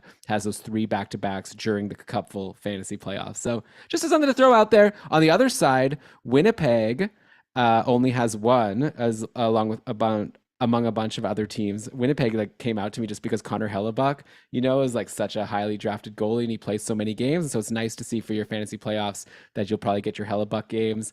Tampa only has one, so same for Vasilevsky. There's actually three teams that have no back-to-backs in the couple fantasy playoffs: San Jose, Seattle, and Vegas.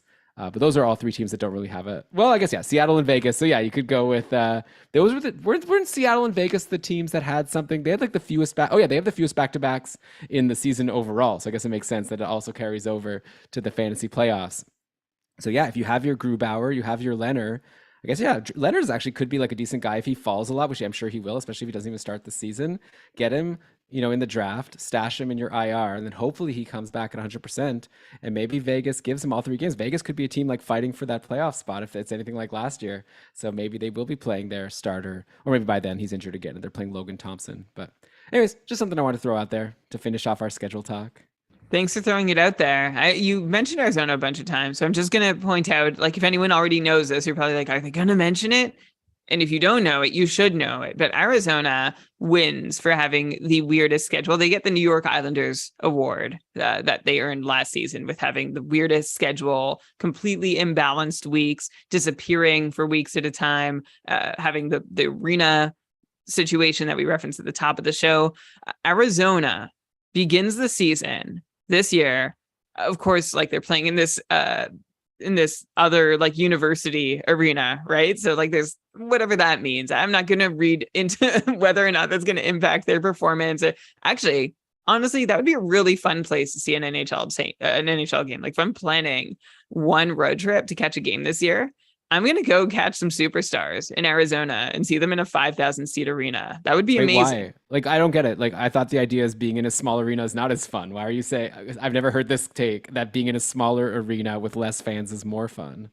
I think it could be awesome. Like you'll be so much closer to the action. It's like a more intimate kind of setting than being, up in the nosebleeds and like watching. Like it's exciting anywhere in an NHL game. The nice thing about hockey is there's often not a bad seat in the arena, but I think it's like Elon seeing a band in an arena versus like a venue that has like 100 people capacity. Right. So you're seeing like an intimate show, but for like all their home games. Yeah, exactly. Okay, I guess so. Sure. But if Arizona's playing someone like an amazing or interesting team, like they're playing Colorado, it's like, yeah, I'd go see how that plays out. Like I'd go watch Colorado really up close and personal. Is that fun also to see Colorado just like mess around with a terrible team? Yeah, well, I had the thought as I was saying it, and I was like, well, maybe I'll watch a team equal to Arizona, but that wouldn't be very entertaining either. But I still would go. The weather's going to be great in the winter there anyway. Anyway, Arizona begins the season with a 6-game road trip. Then they come home for 4 games. They're there till November 3rd. Then they head back out on the road for a game on November 5th. And they don't come back home till December 9th, over a month and 14 games later. This road trip could be a total killer for Coyotes. And it's one reason, actually, Elon, like I'm a big fan of what Clayton Keller did last season. Heck, I'm a big fan of what Nick Schmaltz did last season. Shane Gostisbehere. But if you're drafting these guys, you might just have to be ready to suffer until December. And I think best case scenario is you don't draft them, but their managers get so sick of them during this road trip that I assume is going to be bad, right? When you're on the road, typically you get fewer power play opportunities. You don't get the line matching. It's hard. You might also just be tired, like mentally. Players get tired. Right? Yeah, you're moving around all the time. You're ground down. You're never home. So ideally, I let someone else draft these Coyotes I'm into, and then I pick them up right at the end of this 14-game road trip, either by trade or via free agency if someone is mad enough, which I don't think is going to happen in the Cupful. But that would be the one team. Like last year, I would go back and I wouldn't draft any Islanders based on how that early season went, watching it play out. This year, I'm really reluctant to draft Coyotes unless I'm ready to basically throw in the towel for the first 2 months from those roster spots they'll be taking up. Yeah, I mean, they're not going to do nothing, but yeah, I agree that they're probably not going to meet their full potential. And yeah, Clayton Keller was getting dropped in leagues last year, and then ended up being like an MVP at the end before he got injured, unfortunately. Like someone that I thought would be like a decent sleeper for this year is Jacob Chychrun, right? He was so good a couple of years ago. Last year he struggled a bit. Then he ended up getting injured himself, but like I felt like maybe now he'll fall so far in drafts that it becomes value because he still has that upside, and maybe he gets traded at some point. But yeah, maybe that takes away from it. Unless maybe it's just a good opportunity to grab him before he gets traded. But yeah, maybe like you're saying, Brian, either wait for the player to get dropped or send a trade offer to the Keller or Chychrun manager, when this road trip is almost over, like with a really low ball offer that actually looks pretty even based on what's been going on so far in the season if they're underperforming. So yeah, definitely worth it to mention them. By the way, I'm going to be doing an interview about the Coyotes this week, scheduled for Tuesday. Synergy. We got Craig Morgan again. So do you think I'll be able to pull a half an hour of content about the Arizona Coyotes? Like normally I go through all the fantasy relevant players in these interviews, right? Like what am I going to talk about? I mean, I'll bring up Keller. Vejmelka versus Prosvetov. Oh God, yeah. I'll talk about the goalies for a little bit, I guess. We'll talk about Chychrun and Gostisbehere. Maybe Nick Schmaltz. Like obviously he had a good run. Like after that, like who Dyson else? Mayo. What about Dyson Mayo? I guess I could spend the whole time talking about the prospects. I could be like, oh, Logan Cooley, what's he going to be like in 3 years or whatever? But like, yeah, I don't know. I don't know. It's going to be boring. Not boring. I'm sorry. Let me repeat that. I don't know. It's good. I mean, I'm sure it'll still be a fun interview, and Craig's great to talk to. But this is going to be one of these tougher ones for me to prep and have interesting questions to ask. It could be exciting to see. Like, there's a lot of room for these prospects to make the team. Like, could Logan Cooley? Like, I'm most interested to find out. Like, does he have a shot this year at making the roster? And is Barrett Hayton, like, where's he at in his development? Right, we were really excited about him at the start. Is he lost in the woods? Now I see enough here, Elon. I really do. So I'm looking forward to that. Do you could also ask if Craig Morgan is aware, because I was not, or I had forgotten, that Brian Little is an Arizona Coyote. Is he? Is he healthy? I don't think so. No. Okay. I think his career is like basically over, but the Jets traded him for a 4th round pick. Okay. Did you know his longtime line mate Andrew Ladd is also on Arizona, and he'll reunited. Blake Wheeler to Arizona. It's gonna happen. Ladd, Little, Wheeler reunited, maybe on the IR. Barrett Hayton's not signed right now. I guess, okay, there's a question. Are they going to sign? Also, Lawson Krause. He had some stretches last year. We talked about him on the podcast. He was decent. He was also playing with Kessel. By the way, Kessel's unsigned, eh? Like, no one's signed him. He'll for sure be signed, right? Why? How could a team not give him $1 million? Do you think he might be like a January signing? He might be one of those guys who, like, remember Justin Williams did this a while back? Like, he sort of just waited out the early part of the season, didn't want to really do camp, needed some time to heal, and like figured he would come fresh and ready for the end of the season to meet his team and then go nuts for a playoff run. I could see Phil Kessel following that. I mean, I don't know his financial situation. I feel like Kessel could make more money by, like, if it was me, I like making money. I would try to sign a contract for a lot of money. I feel like he should be able to get a couple million at least. Phil Kessel estimated career earnings via Cap Friendly $91.5 million. Yeah, how much went to taxes? He was in Canada for a lot of it. High tax rate. So like take away half of that. Yeah, poor guy, only like 46 mil. Ryan, also he has an Iron Man streak going still. You think he doesn't want to keep that going? That's Someone's gonna sign. I think it's one of these situations where if like he he's not probably. signed, he doesn't lose his streak, I right? think he does if he misses regular. I don't know how. I would imagine, right? What? So like some retired player just has a streak going right now. Anyway, Yeah, and wouldn't that be great if like the Iron Man leader like just retired and then every time someone beat him, like come back and play a couple games? I mean, if you could get a team to pay to do that. Anyway, Yeah. I think that we're off the rails a little bit. This has been fun. Okay, I think Wait, we've I covered. have Oh, you have more. no, just before we close out, I Uh-huh. felt like we could, and I've built a ranking of how I'm Uh-huh. going to weigh all these schedule considerations the most at the draft table. Are you Okay, ready? I'm going to sure. lay it out for you. You can agree or disagree. The Okay. first thing I'm looking for, light days. Second Mhm. thing I'm looking for is playing versus a tired team on a back to back. Third thing I'm looking for is a good immediate schedule. And the last thing I'm looking for is a good playoff schedule. Those last two can be flipped, but basically in that order, that's how I'm prioritizing schedule considerations at my draft. What do you think? Yeah, sounds good. Like I'm gonna be honest, like I like talking about the schedule and it's interesting, but also when I draft, I usually don't think about it. So last year in the cup, for what it's worth, this is 1 year sample size. Oh, I promise I wouldn't mention this again. But wait, whatever. However, I turned out doing in the couple last year, I didn't You actually. won. Yeah, but I didn't focus on the schedule in the draft. I definitely like heavily focused on the schedule week to week. But as far as like drafting and then like going into the playoffs, I actually made a couple trades to like bolster my team for like I knew I was gonna get a bye, so like I only had to focus on the semis and finals. I thought, man, maybe Braden Point would be a great acquisition, and he had like 8 games in that stretch with like 1 point. It was terrible. Like the times I did try to focus on the schedule, it kind of blew up in my face. I was just lucky that the rest of Yeah, my team came through. I So agree. Like don't the want to schedule overthink is it. an hour and a half after talking about the schedule. Don't think about the schedule. You're right to make sure that we're not blowing it up into this big thing to really make a lot of decisions on. It's more of an in-season management thing. I think the way I use it, as I've mentioned a few times, is if I'm choosing between two guys and I just can't, any way I slice it, I can't figure out which guy's better for my team, then I'll go to the ranking of schedule considerations. Yeah, I think the main thing I would focus on actually for me is like just the first couple weeks. Like, this idea of just like with my last couple draft picks, give me the players who play a lot, even just week one. Like, I'll just grab a San Jose or Nashville guy right at the end to get my like early stream for those 2 games in the weird like start of the first week. But okay, Brian, this has been a blast. We've gone through the trade with, no, last. We've gone through the Klingberg signing. We spent some time on a potential Kadri signing that hasn't even happened yet. We told our listeners about some of the fun stuff coming up in the couple next year. Again, we want you to register as soon as you can. It'll be great to see you. Go to couple.com for info. And yeah, also check out patreon.com/keepingkarlsson for all because the couple is one perk of being a patron. But we've actually got a really fun thing going on our Discord. Thanks so much to the patrons for all your support over the summer. And yeah, if you want to come hang out with us, we're still doing all these mock drafts, like Brian said, our rankings every day.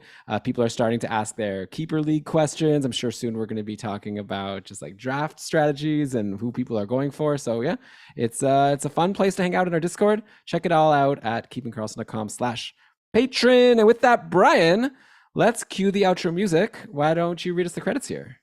All right. This episode of the Keeping Karlsson Fantasy Hockey Podcast was presented by Dabra Hockey and powered by our patrons, including our super supporters, Patty, Rob, David, Derek, Tom, Andrea, Flash, Tyler, and our newest one, Aaron.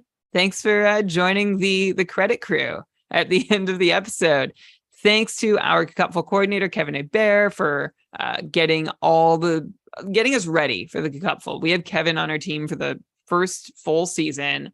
We're really excited, Elon, to have like a third person run what's turned into this like giant thing. We're hoping we'll have over 500 managers this year. Well, I should mention that with Kevin in, like a couple gets so much better because he's building all of these amazing data tools, like people who are going to be able to play and compare themselves to like everyone in the league and see like who are the players who've been added the most. Like we have a lot of big plans and Kevin's been working really hard on like the back end where it's just going to be like this amazing. Anyway, I don't want to we'll get Kevin on at some point to like talk about all of the cool things he's built for the couple. But yeah, that's another big part of what's going to make the league fun. And Kevin's doing an awesome job. There are going to be better stats available for the couple than there are available on NHL.com. Like we will have more robust statistics for our leagues and managers. Let's not get hit. There's a lot there. It's not a high bar. I think it is. I think maybe you're talking about the functionality. Better. Yeah, NHL.com has a lot of stuff on there. It's just like slow and like has separate problems. Yeah. Okay. So that's happening. KKUPFL.com to find out how to sign up. Come join us. Come check it out. Try us out. If you don't like it,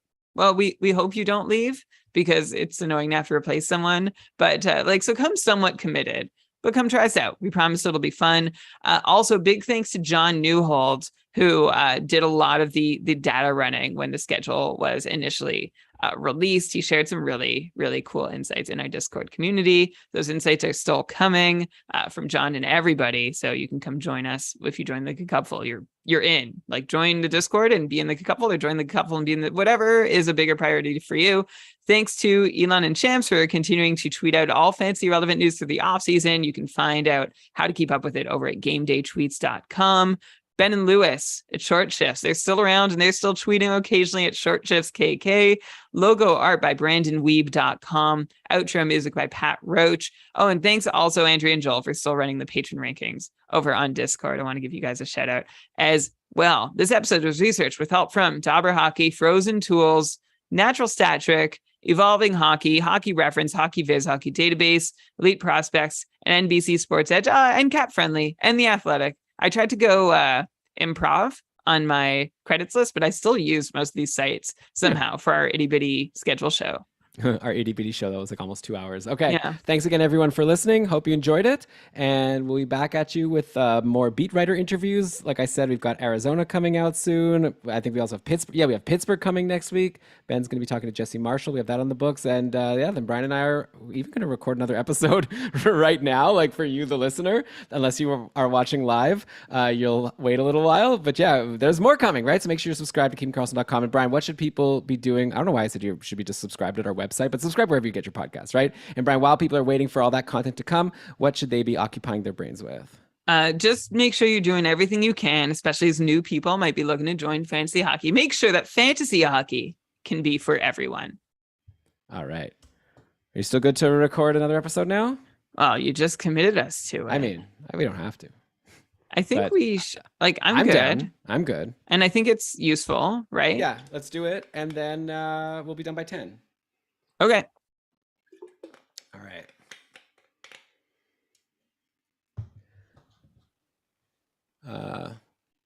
Yes! Welcome everybody to another episode of the Keeping Karlsson Fantasy Hockey Podcast, the longest running fantasy hockey podcast in the world, hosted by two guys who love a good surprise unless it happens at the expense of our fantasy teams. I'm your host, Elon Dubrovsky, and with me to talk about a bunch of players that our listeners think we may be surprised about come a year from now. It's my very good friend, my co-host, and someone who I've already been on a Zoom call for over an hour with, but we're just going to keep on going to record another episode. It's Brian Com. Hey, Brian. Hello, Elon. Hello, everybody. It's great to be with you once again. We are so excited to be getting ever closer to the season.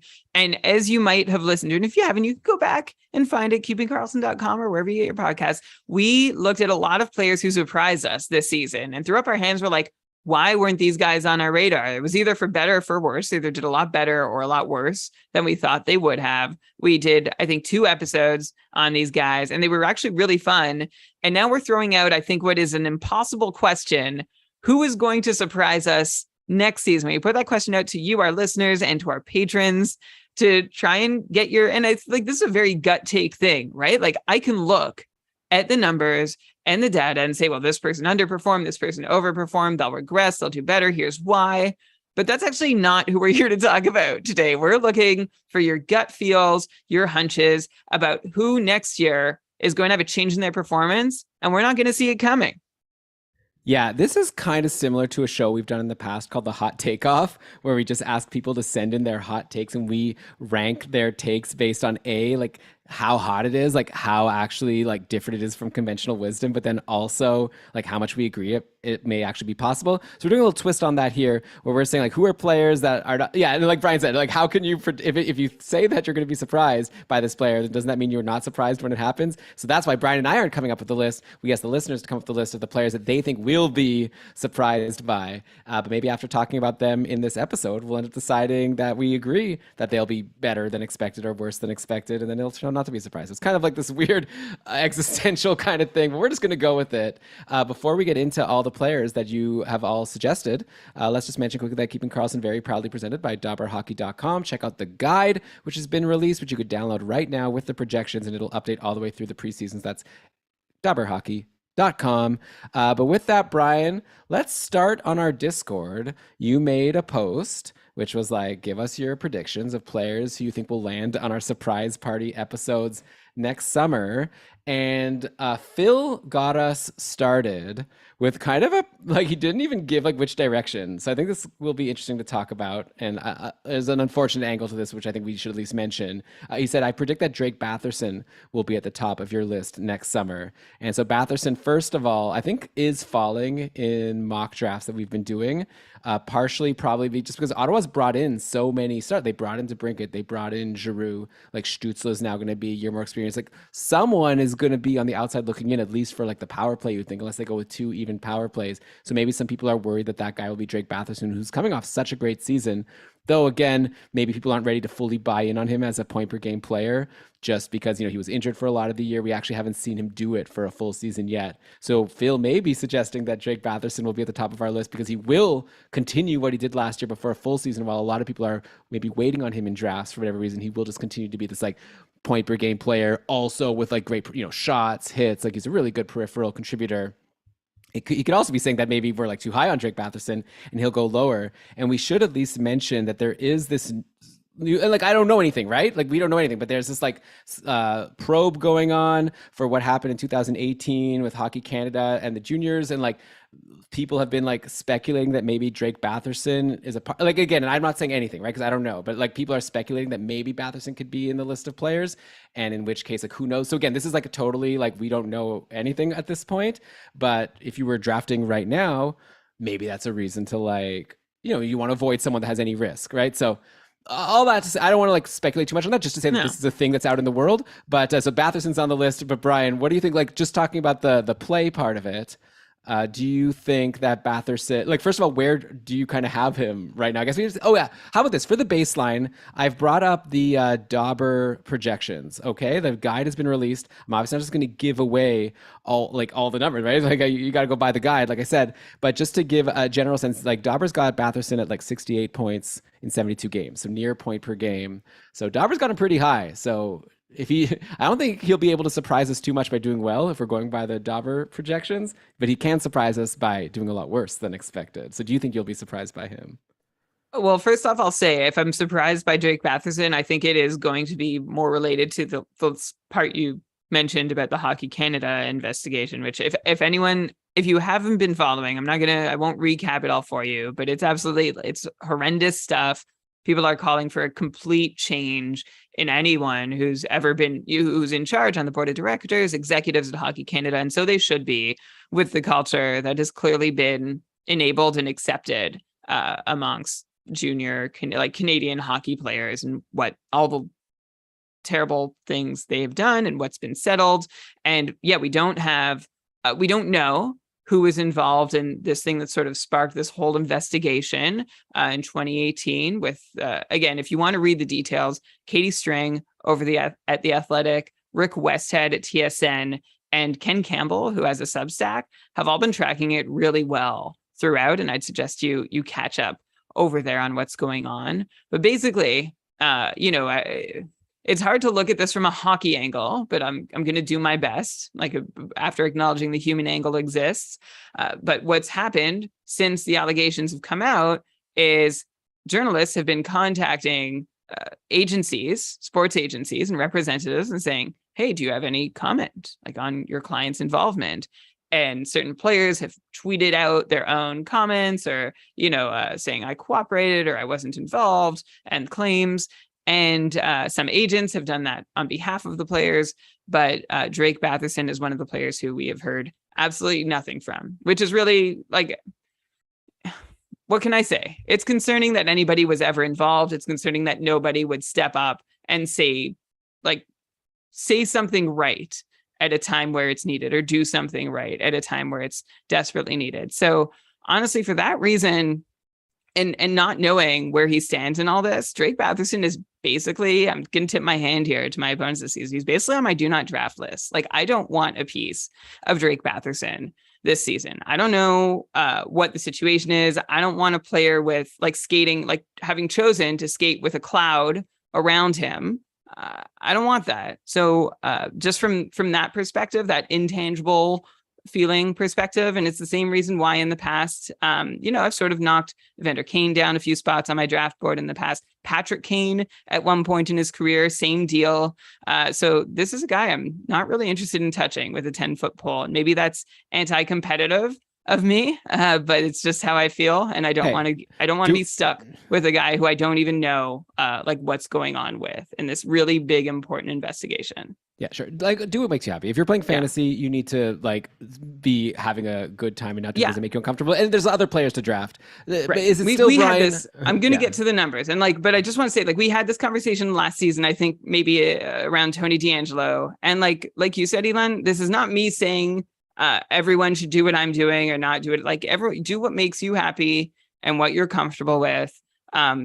There's no judgment here. This is just my own personal choice. But if I'm looking at the numbers, Elon, I am concerned that, it's more crowded in Ottawa this year, and someone is going to be left out off the top power play unit. Drake Batherson, for the last 2 seasons, has seen nearly a 65% share of Ottawa's power play minutes, and he's made pretty good use of them. He's paced for, about 25 power play points on average over his last 100 games over the last 2 seasons. So he has been an effective power play producer, and he might be on the cusp of not having that opportunity. If I look at the power play in Ottawa, he seems clearly to me to be the odd one out. I would say Tkachuk and Norris are locks. I'd say Giroux is likely to be on the top unit because he's has made a career out of crushing it on the power play. He's the big one of 2 big new acquisitions. So there's 3 spots, which leaves 1 spot for DeBrincat, Stützle, or Batherson. I'm leaning early to think that it's going to go to Alex DeBrincat. I think Stützle has a chance. Someone's going to be injured at some point, but really Drake Batherson is the 3rd person on my list. The alternate possibility is that, the Sens have Eric Brandstrom, who's supposed to be able to quarterback a power play. So is there a power play 1A and 1B situation, in which case you're not seeing a big drop? Well, you're seeing a bit of a drop in Batherson's value, but relative to his teammates, everybody's going to lose a bit of power play value. So that's the other possibility here. But that's what I'm seeing. He did see a nice deployment bump last season, spending a lot of time on the top line. But I think there's 2 top line capable units in Ottawa. So I think he should see roughly a similar amount of 5-on-5 ice time, but I'm not counting on him getting that. Either he's going to be off the top power play, or he's going to be on a power play that's time sharing with another power play. Either case is not great for a guy who's done so well with the man advantage over the last couple of years. So I think he's someone who, looking at it from a strictly hockey perspective, is someone who might surprise. I would be more surprised if he kept up what he did in the past than if he fell off. I think assuming he plays and everything is normal, obviously it comes down to deployment. It seems like he's really good. So I'm not expecting to be surprised. Maybe I'm going to expect a 70-ish point pace, and we'll see I guess if he's a lot higher or lower, I'll be a little surprised. But he's not someone I'm too concerned about, unless we just find out he's off the power play. But he's still going to be on the top 6 really good players. Off the air, Brian, do we happen to have a spreadsheet with the mock draft results? Do we have access to that somewhere? So Kevin did the first few rounds. Do we have that somewhere? I'll see if I can find it. Because we're going to talk about Matty Beniers next, and I'd love to be able to say where he's been going. I'm also going to ping Kevin and see if he's got something and is paying attention. All right. ADP sheet. Oh, Yeah, he just shared screenshots, I think, but not the actual. Yeah, that's what I remember. All right, I do what we wonder gotta do. if It's okay. has he shared it with us? Don't recall. Don't think so. So that's okay. I'll just keep. Yeah, I'm gonna keep going, and we'll just not reference that. Okay. Okay, it would be great to. I'm Okay, so I'm gonna gonna keep going. actually gonna send him a. Okay, go for it. Okay. How's everyone doing in the chat? Thanks for still being here with us. I think we're having a good time. Okay, sorry, I'm just like killing time for a reason. Okay, here we go. I'm ready. What are you All killing right. time for? I don't know. Okay, next up, we have Ryan Downey in the Discord suggested that he thinks Matty Beniers on Seattle will have an immediate impact this year and be a Calder finalist. And then he also said, I think Perfetti on Winnipeg will arrive in a big way. So yeah, let's start with Seattle. Yeah, with rookies, it's so hard, right? Like, I would say Lucas Raymond was a big surprise last year, right? Like considering we didn't even know he was going to make the team, and he ended up. Well, he didn't end up being a Calder finalist actually, but he had a huge impact, especially in the start of the year. Sider was also like a big surprise. I think we talked about him on that episode. So I think it's almost for sure there's going to be a rookie that surprises us because I haven't actually participated in any of the mock drafts yet, but you could tell me, Brian, from the few that you've been in, has Matty Beniers been drafted anywhere aside from the last few rounds in any of them? Oh, come on. Oh, just from your memory. I saw in the ones that you did. I don't. I don't. You want me to? I can peek. Just at check a couple. one. Just check one of them that you did. Yeah. Okay, just give me a sec here. Sorry, everybody. Just think it's interesting. I just want to know. I just want to get the vibe from people. He wants to know. Okay, I'm looking at 3. Perfect. Beniers, round 13. Beniers, round 13. Beniers, round 14. Okay, yeah. So can you just say that? Yeah, remind me, what was the question? It's like, how did you frame it? I don't know. Has he been being drafted? Yeah. Outside of like just the last couple rounds.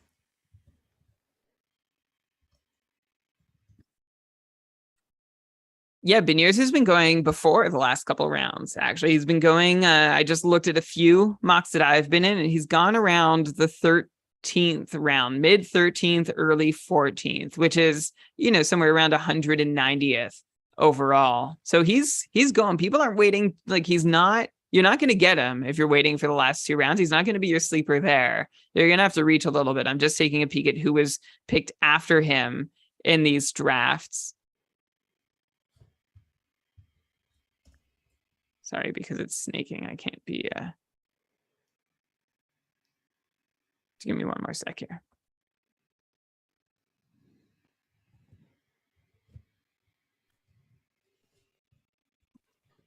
Okay.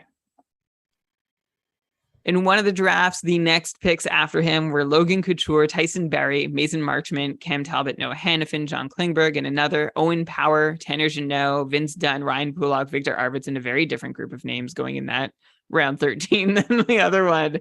And then in another one, Mason Marchment, again going just after Beniers, Tom Wilson, Adam Larson, Cam Atkinson, Logan Couture. So that's about where he's slotting into our mock so far. Elon, do you make anything of that? Yeah, that probably means that he'd have to do really, really well to surprise us, right? If he's going around like Cam Atkinson, Logan Couture, to me, that's like a solid like 60-point guy at least, with maybe a little upside to be higher.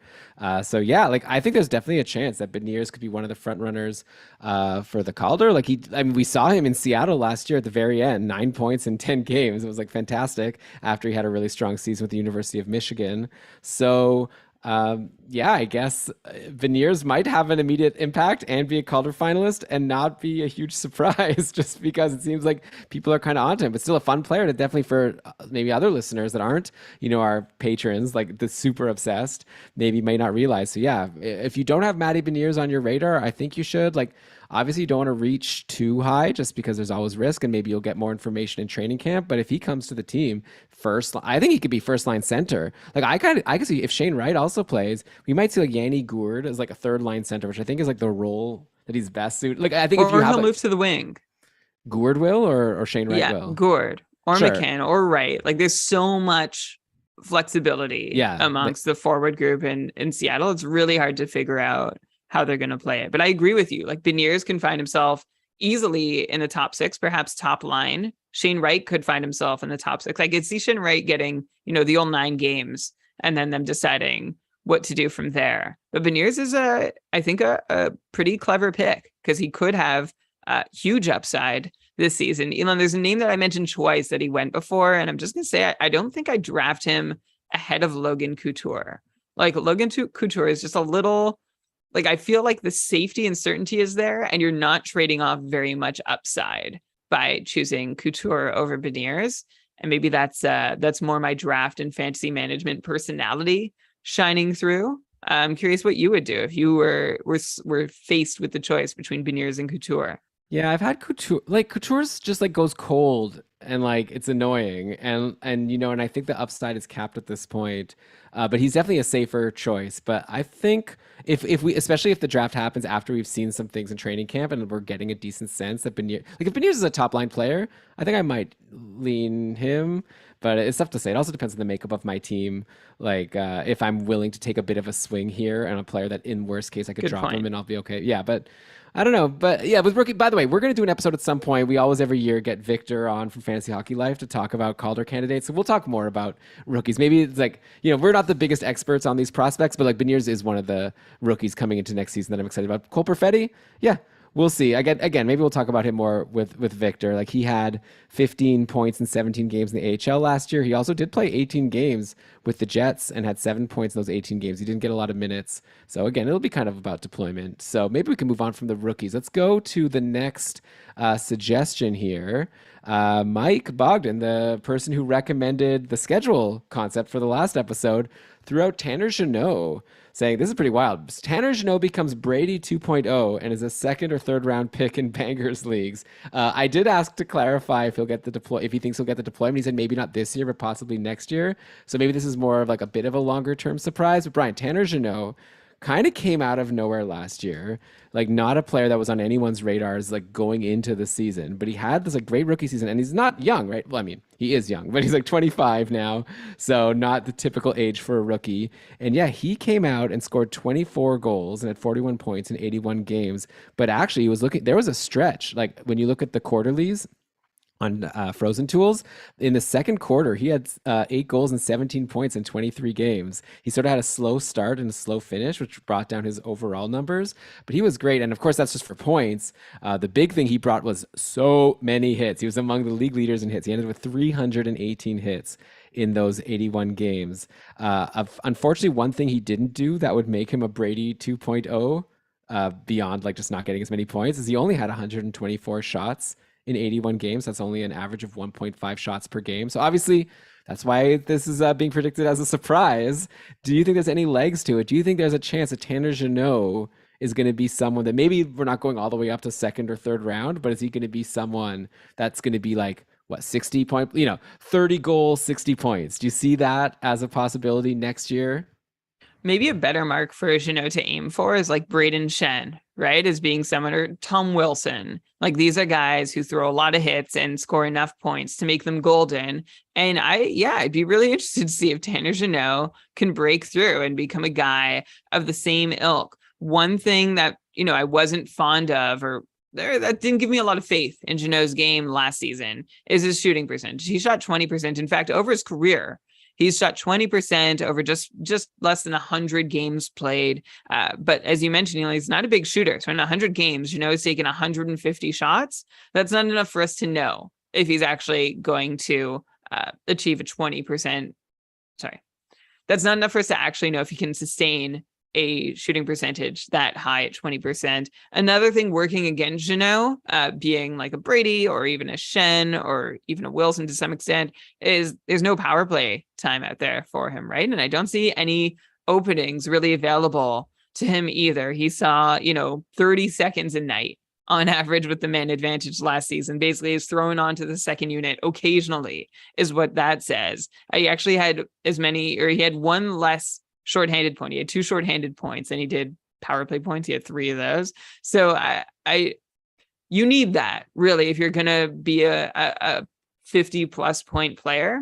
And it'd be hard to see Jeannot continue shooting 20% and having no power play time and reaching the heights of being someone who's like a no doubter. But I do love the hits. And honestly, with those hits, averaging basically like 4 hits a night, if he can do that, even with just 1.5 shots a night and put up 45, 50 points, that makes him very rosterable in a lot of leagues. So like in Bangers League specifically. So I like the idea that Tanner Jeannot might have something more to surprise us with. It's not showing up like anywhere under the hood in his numbers, but that's the whole point of this episode, right? Like this isn't, I'm not poo-pooing anything. I love the hotness of whatever, the boldness of whatever prediction we're coming up with here. And I like looking to Jeannot. I guess my only other question about him, like I assume there's room for him on the second line, even though he plays more like a third liner. You know, you have Nino Niederreiter in there with Eli Tolvanen as, you know, maybe the most offensive wingers, but Tolvanen, who knows where he could land, right? And Yakov Trenin spent time on the second line with Ryan Johansson too last season. So Tanner Jeannot is going to have to wiggle his way in there in a bit of a crowded, unimpressive forward core beyond the first line in Nashville. So he's got his work cut out for him, but I'll keep an open mind. I think right around Matty Beniers, especially in a league where you get value for hits, is going to help. And by the way, I've been talking myself out of Logan Couture since we went over Beniers. Like, you know, Couture is definitely seeded line 1 to Hurdle and Meyer. Like he's fading. He's the past now in San Jose. He has no one to work with. Like I'm looking at Cap Friendly's depth chart as like a rough estimate. Kevin LeBanc and Luke Kunin are his winners. He's getting older. He's been banged up. Brent Burns is gone too, which I think is going to hurt the offense as a whole. So maybe I would take Matty Beniers as a funner swing with, you know, not a whole, doesn't seem like there's a ton of downside with Beniers. It could blow up, but maybe I'd rather have taken the shot than have settled for like a kind of boring 60-ish point Logan Couture. Fair. Okay, by the way, since back to Nashville, Brian, I think I'm not a prospect expert here, but like I think that actually a name you left out, that Tomasino? Yeah, Tomasino. I think he's probably like, if you're looking at the lines, what are we looking at here? Like maybe like Granlund, Forsberg, and Duchesne, maybe as the top line, then Ryjo with, I don't know, Nino and Tomasino is maybe how I see shaking out. But yeah, Jeannot, I think, starts the year. Like he played last year so much with Sissons and Trenin. I don't know. They made the playoffs. Maybe, I don't know. To me, it kind of seems like maybe that's like a pretty entrenched third line for now. But yeah, obviously things can change. And yeah, if he ever gets a power play shot, it would be interesting to see how he would do there. Because clearly he knows how to put the puck in the net, which is a thing you want to do on the power play last time I checked, right? So yeah, definitely a fun pick and someone to, I like your comparison also of Beniers to Jeannot. It's like when you're taking your picks, do you want to just take someone with a high floor because of those peripherals or take a big swing? I'll take Beniers, but Jeannot like scored all those goals, so definitely someone that I think deserves to be drafted. Well, maybe Brian, while I bring up the next guy, can you check quickly when you checked those drafts where Beniers was drafted, was Jeannot like higher or lower in general? So maybe you could look into that. Yeah, I already can tell you. Well, wow. I mentioned his name coming just after Jeannot, or right after Beniers in one of them. In another, he came right before Beniers, and in another, he came 1 or 2 rounds before. So on average, Jeannot is going ahead of Beniers. People are liking the floor, plus maybe a 20% shooting percentage to continue. Interesting. Okay, so next up here, let's go to Kev's. Take Beniers. You'll take Beniers? Okay. Yeah. Oh, I want to see what happens in training camp. Like if Beniers is a top liner, okay, that's me a big, too. Yeah. I'm not going to close my eyes to whatever happens in training camp. Decide now. That'd be insane. Yeah. Okay.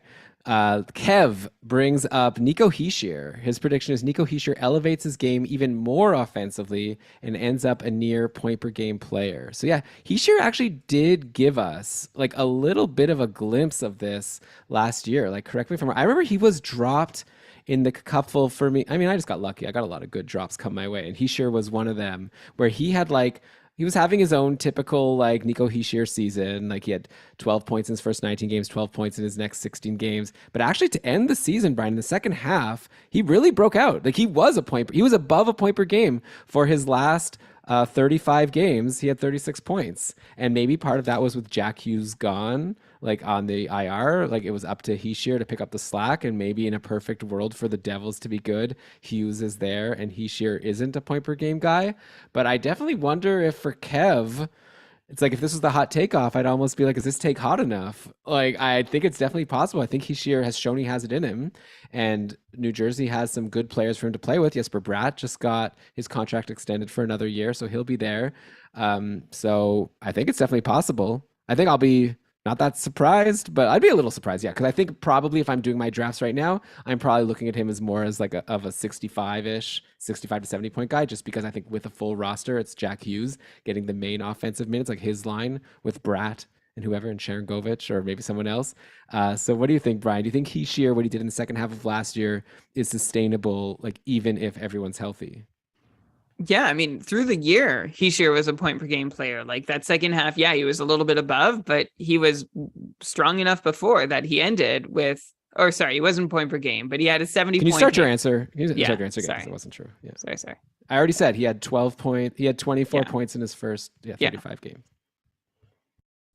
First bit of the season, Elon, like he sure was no slouch either. So I'm not gonna put him down and say it was completely out of the blue that he became this point per game player over the back half with Hughes out. I mean, that definitely helped Hischier become a producer. But he's someone we've kind of been waiting, holding our breath for a couple of years. Like he came into the league as a rookie, 52 points in his first 82 games as a rookie. The next season, he got more responsibility, another 2 minutes a night, better power play role, and put up 56 point pace in 70 games, which was like, that's good. That's linear progress, especially because he started so young, right? Like this is a guy who came into the league as a teenager. And then there's been a couple steps back or false starts over the last couple seasons. Of course, he missed most of 2021 due to injury. And then last year, he seemed to finally take that big step forward. But the thing about Nico Hischier is he's always looked good. Like when I watch the Devils, I notice him. He seems to be doing the right things at the right times. You're a fanboy. You've always been saying on the podcast that he's so good. I'm looking at like before this past season, he never had higher than a 56 point pace throughout his career. Well, right? and I just went through that. Yeah, he's played 3 healthy seasons, and I don't think that would be a knock on him at all if you give him his rookie and sophomore seasons. That third season, that 51 point pace where he really let us down. But he's still young, right? He's heading into his age 23 season. He's still young, right? He's heading into his age 24 season. I expect like his numbers to grow. His ice time and deployment grows every year. And I know last year he got a bump when Hughes was out, but he was still getting a bump regardless. Before, New Jersey has a pretty solid top 6. Like you said, whoever he plays with, that could be Andre Palat and say, Dawson Mercer. And I dare not even say Tomas Tatar because I'm not going there. And I'm choosing not to go there. But I think there's enough in that top 6. And I think there's a pretty solid chance that he continues getting some really nice power play deployment. Like last year, he sure only had 12 power play points in 70 games, despite seeing over 60% of the Devils' share of power play minutes for forwards. And I think that's a place that he can really excel next year, where production was missing and now it can get better. Also, remember, the Devils have not been good for the last few years. Like Jack Hughes has arrived. Dougie Hamilton's there.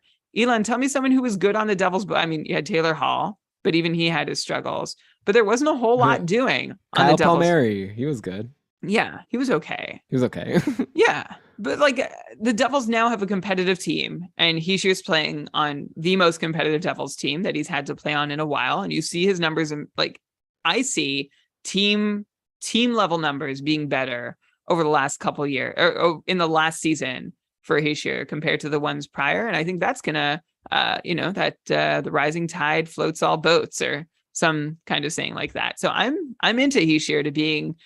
I don't know if he can quite achieve that 70 point pace again, but I'm into him for, I'd start him at 60. I'd believe in him at 65. It's so funny. Well, I don't know. I feel like you were putting him down. Okay, the hot take, the suggestion was he'll be point per game, and I was like, I don't think he could do that. And then you spent this whole time talking about how much you like him, just to in the end agree with me and say you see him as like maybe not even 70, but at least 65, which is like exactly where I am. I think he's like 65 to 70. Yeah, I think he has point per game upside though. Like I don't know if would you see him as having point per game upside? Like I see his most likely number landing at 65, 70 points. But I think it's possible. There are guys who I'd say the same about without saying that they can be a point per game player. Yeah. I guess like I'm a simple person. Like my brain is simple. And so I'm seeing this pattern of like he was really good when Jack Hughes was injured and now Jack Hughes isn't injured, so I feel like he won't be anymore. But I mean, obviously he's shown that he's capable if he's given the role. I just think in a perfect world for the Devils, it's like he's a 70-point guy, which I guess doesn't really make sense because like why not just have both be point per game guys? But Yeah. that's just my take. I don't know.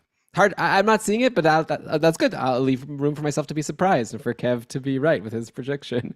By the way, back to Jeannot really quickly. We didn't even mention if you're in a league that counts PIMs, he's also good for that. So if you're listening and you still don't know who Jeannot is and you're in a league that counts hits and PIMs, I don't know where you were last year, but he's very good for those categories. Okay, so next up, let's do a goalie prediction here. Mike. Oh yeah, Mike already gave us one. Okay, give us another one. Why not? He said Pavel Francouz emerges as the Avs' uncontested number one goalie.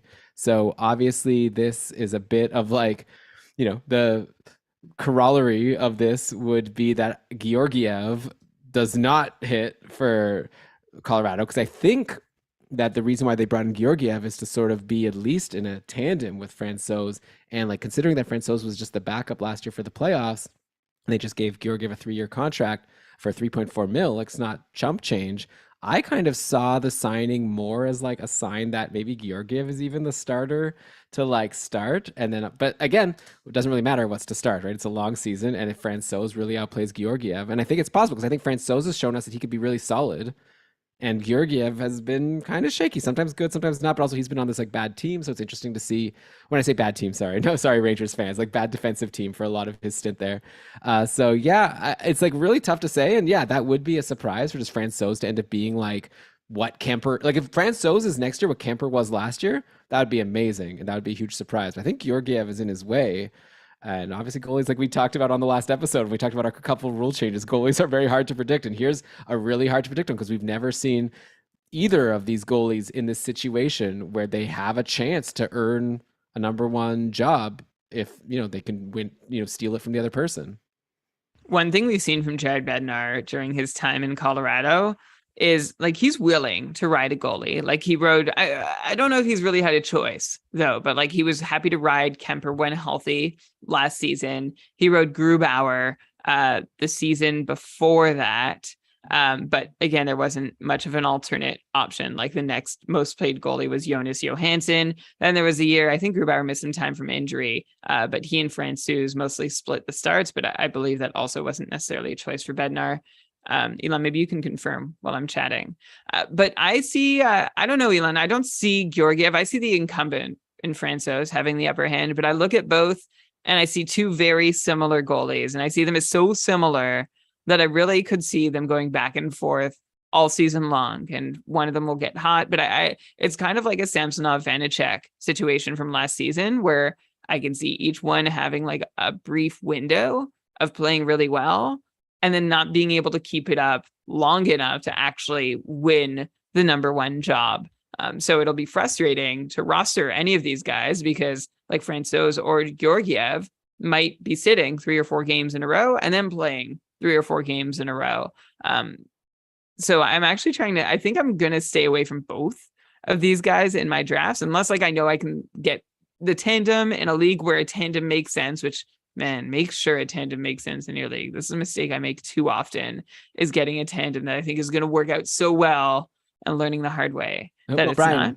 can I throw it out there? This is how tandems make sense to me. Yeah. Draft a tandem with the plan that you're going to drop one of them. Like, so like if they end up actually being a tandem 50-50 and it's 2 weeks into the year, drop them both. Let them go. Because you're not, but like hope that like just Georgiev sucks and Francouz is awesome or vice versa, and you end up with a volume starter on the cup winning team. That'd be amazing. Right. So you're wasting a spot on your roster for a couple of weeks. But my concern with these guys is that no one's going to emerge within a couple weeks. Like you're going to be burning a roster spot for too long. I could see the goalie situation resolving quicker in Toronto between Murray and Samsonov than I could see the situation resolving in Colorado between Georgiev and Francouz. So, hey, I can see a world where Francouz steps up and is amazing, but he and Georgiev really look very comparable over the course of their careers based on their Fenwick save percentages and how it compares to their expected save percentages. you're right, Elon. Like Georgiev has had the harder workload, but even accounting for that, they're both about average over the course of their careers. Georgiev just a touch above, Francouz just a touch below in about half as many games. There's really not a lot to pick between these guys. I like the thought that one of them can emerge as a starting goalie, but I just see them as being too similar for one to really run away from the other. Yeah, no, it's gonna be hard, and that's again why this is would be a surprise, and I think it's a fun one, and it's definitely one that could be really lucrative in fantasy because obviously if Francouz does run away as the starter, that could be like one of the top goalies to have just because you're getting, especially if your league Huge. counts wins, as a lot, then that'd be amazing. Yeah, like I like this being a bet that you're making like in your draft. Like you have a hunch that Pavel Francouz is going to surprise, go for it. Like follow that hunch because that could pay off huge if you get him at the right time, but just don't get too attached because if he is as you mentioned, Elon, if he's still sharing time 3 or 4 weeks into the season, that's a wasted roster spot in a lot of leagues. Yeah, be ready to cut bait if it's not working out the way you hoped. Okay, so let's go to our next prediction here. Or actually, let me jump down a bit because you brought up Matt Murray. We actually had a prediction from Lewis, Short Shift's co-host, saying that his prediction is that Matt Murray Reclamation Project succeeds for this season at least, and he gets 70% plus of the starts for which he's not injured. So yeah, that would be amazing for the Leafs. The Leafs, by the way, 2 years left with Austin Matthews before he hits UFA, unless they extend him. So, they're taking a risk, as we discussed when we were talking about the Matt Murray trade. But yeah, that would be great. And again, this is kind of like a Francouz. Like if Matt Murray can step up, be healthy, and play as well as he did for like that 6-game stretch last year where he was really good for Ottawa. I mean, if he does that all season, yeah, that's a draft pick that no one's going to be swinging high on Matt Murray. So I definitely like that as like he definitely has the potential to surprise me because like the good thing about this prediction, this surprise prediction is like A, I don't expect him to be really good, but B, I do feel like there's a chance, and if he is like just even healthy, he could end up being so huge because Samsonov really hasn't panned out so far. But it might also be possible that he's really good. And like you could make it's kind of like with Francouz and Georgiev. I could really see this going either way. Probably I'd lean Murray, but I don't know if he could stay healthy. So yeah. What do you think of Lewis's prediction? You already said you think that this one has more legs than the Francouz one. Yeah, this is a fun one. And I think that Lewis played it really well because he picked a guy who we all know there's some like latent talent hiding underneath, but we're all just so frustrated with the guy to give him any shred of the benefit of the doubt. And that's the sort of guy that once you count out, he could surprise you. Of course, we felt this way for the last 2, maybe 3 seasons, and it hasn't panned out. But I will say, like, Matt Murray has had 3 god-awful seasons in the regular season. I'm not counting the cup run season. Okay. That was like a magical run. He's shown he can play up to that level. He hasn't shown he can do that on a consistent basis. But the year after, at 5-on-5 in the regular season, Matt Murray played really well, like amongst some of the best goalies in the league per his Delta Fenwick save percentage, and then had a terrible year and then a pretty good year. And then 2 years where he was basically at the bottom of the league. And then last season, Matt Murray bounced back. So there's hope. The X factor here is healthy. And I think maybe the bigger surprise would be Matt Murray staying healthy.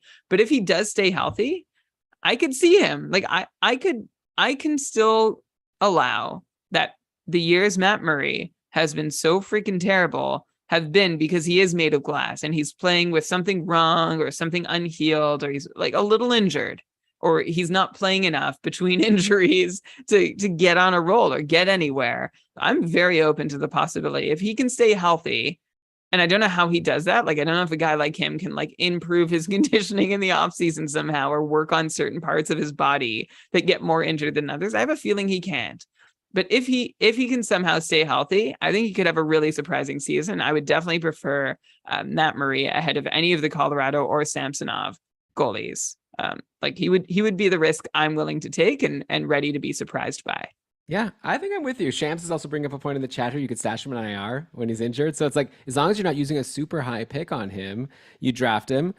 Hopefully he plays well when he's healthy. And if he gets injured for a bit, I don't know. Hopefully you've drafted another goalie. Like we talked about with the cupful rule changes. We've made goalies worth a little bit less. So maybe you could just ride out having an extra skater on your roster while he's injured. And then when you get him back, hopefully he does well. So it's definitely possible. Like with goalies also, it's a lot in your head. Like it was interesting when you were bringing up Brian, like, you know, how looking at their expected save percentage versus what they did and how it tries to account for if one goalie had a harder workload. And I feel like the one issue with that stat, I guess, that you could maybe bring up is like maybe having a harder workload also affects you like mentally, you know, like maybe there's more than just like, oh, like you could sort of, it's like this goalie has this skill, this goalie has this skill, and these stats normalize it based on the workload. But then there's the whole mental game. I think Murray has always been someone that we've talked about. It's like, you know, when he gets into a slump, he can't work his way out of it. And maybe That's the word on him. Yeah. so maybe in Toronto things will be different. So it'll be fun to watch. All right, next up we've got So Big Sword. Is this like one of these names where it's like if you read it backwards, it's something else? I wonder if it could. But anyways, one of our newer patrons, So Big Sword, suggested Travis Sanheim in this list of player. Wait, should I do that again? You're giving me like a grimace face. Maybe it was too awkward. Oh, Maybe no, making fun of someone's name. I didn't mean to. It looks like So Big So Red to me. Oh, okay. Let me do Yeah. this again. That's better. Okay. Like So Big Sword is not something I'm comfortable saying. Like Okay. someone squeezing it on the podcast. Yeah. Okay. So yeah, next up, let's go to our next future surprise party prediction. So Big, So Red. Wanted us to talk about wanted us to talk about Travis Sanheim, who he puts as his prediction. And it's an interesting pick because Travis Sanheim to me is definitely someone that's like like we'll see. Not someone I'm super excited about, but he led all Flyers defensemen in cupful points last season, and he had 28 points in his final 58 games last season, including 7 goals. And this was all even strength production. That rate, I'm reading what So Big So Red wrote. That rate paces with guys like Bouchard and Hamilton and outproduces Pionk. Yes, he had an 8% shooting percentage during that stretch, but with multiple full seasons over 7.3, that's not so much out of line. Of course, D'Angelo is the concern to ruin this. But if Sanheim keeps the point pace, his peripherals might make up the difference. So if you look at Travis Sanheim last year, overall, you see just a 32-point pace. To me, I'm like, yawn next. But he does bring up a good point about it. He was a different guy in the second half, right? Like Sanheim, if you're looking at these quarterly splits, only 3 assists in his first 20 games, no goals. So he was like a nobody. After that, well, I mean, if he had a 31 points after that, 31-point pace overall, then yeah, we're looking at like a guy who was like half point per game pretty much for that 3/4 of the season after that terrible start.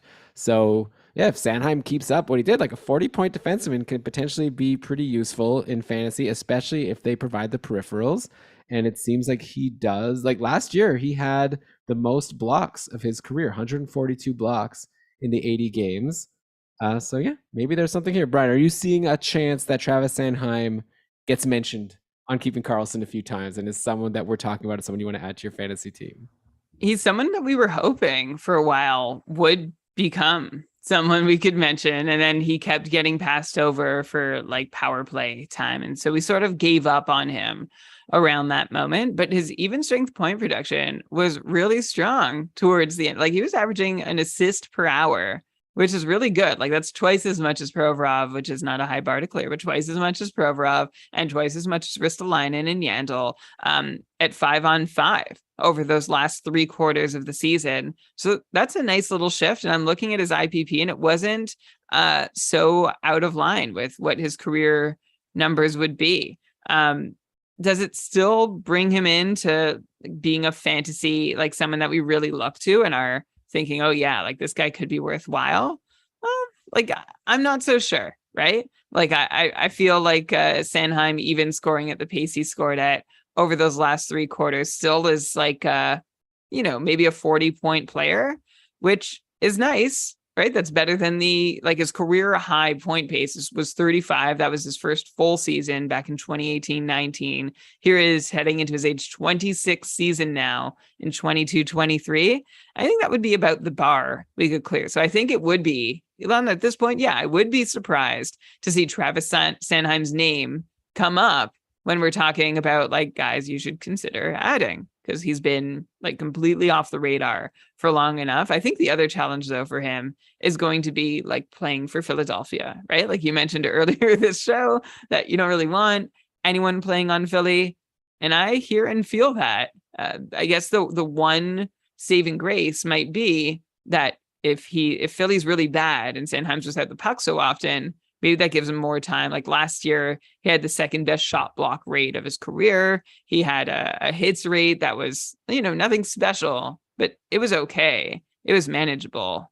Although it came out to like, because it came out to less than a hit per game, actually. So I'm not gonna, just in line with the rest of his career. He's never been a hitter, but if he can throw like, a couple blocks a night, put 1.5, 2 shots on goal a night, and end up at 40 points, he still sounds pretty boring. Like you've got a streamer basically on a week that Philly plays 4 times or has a back-to-back.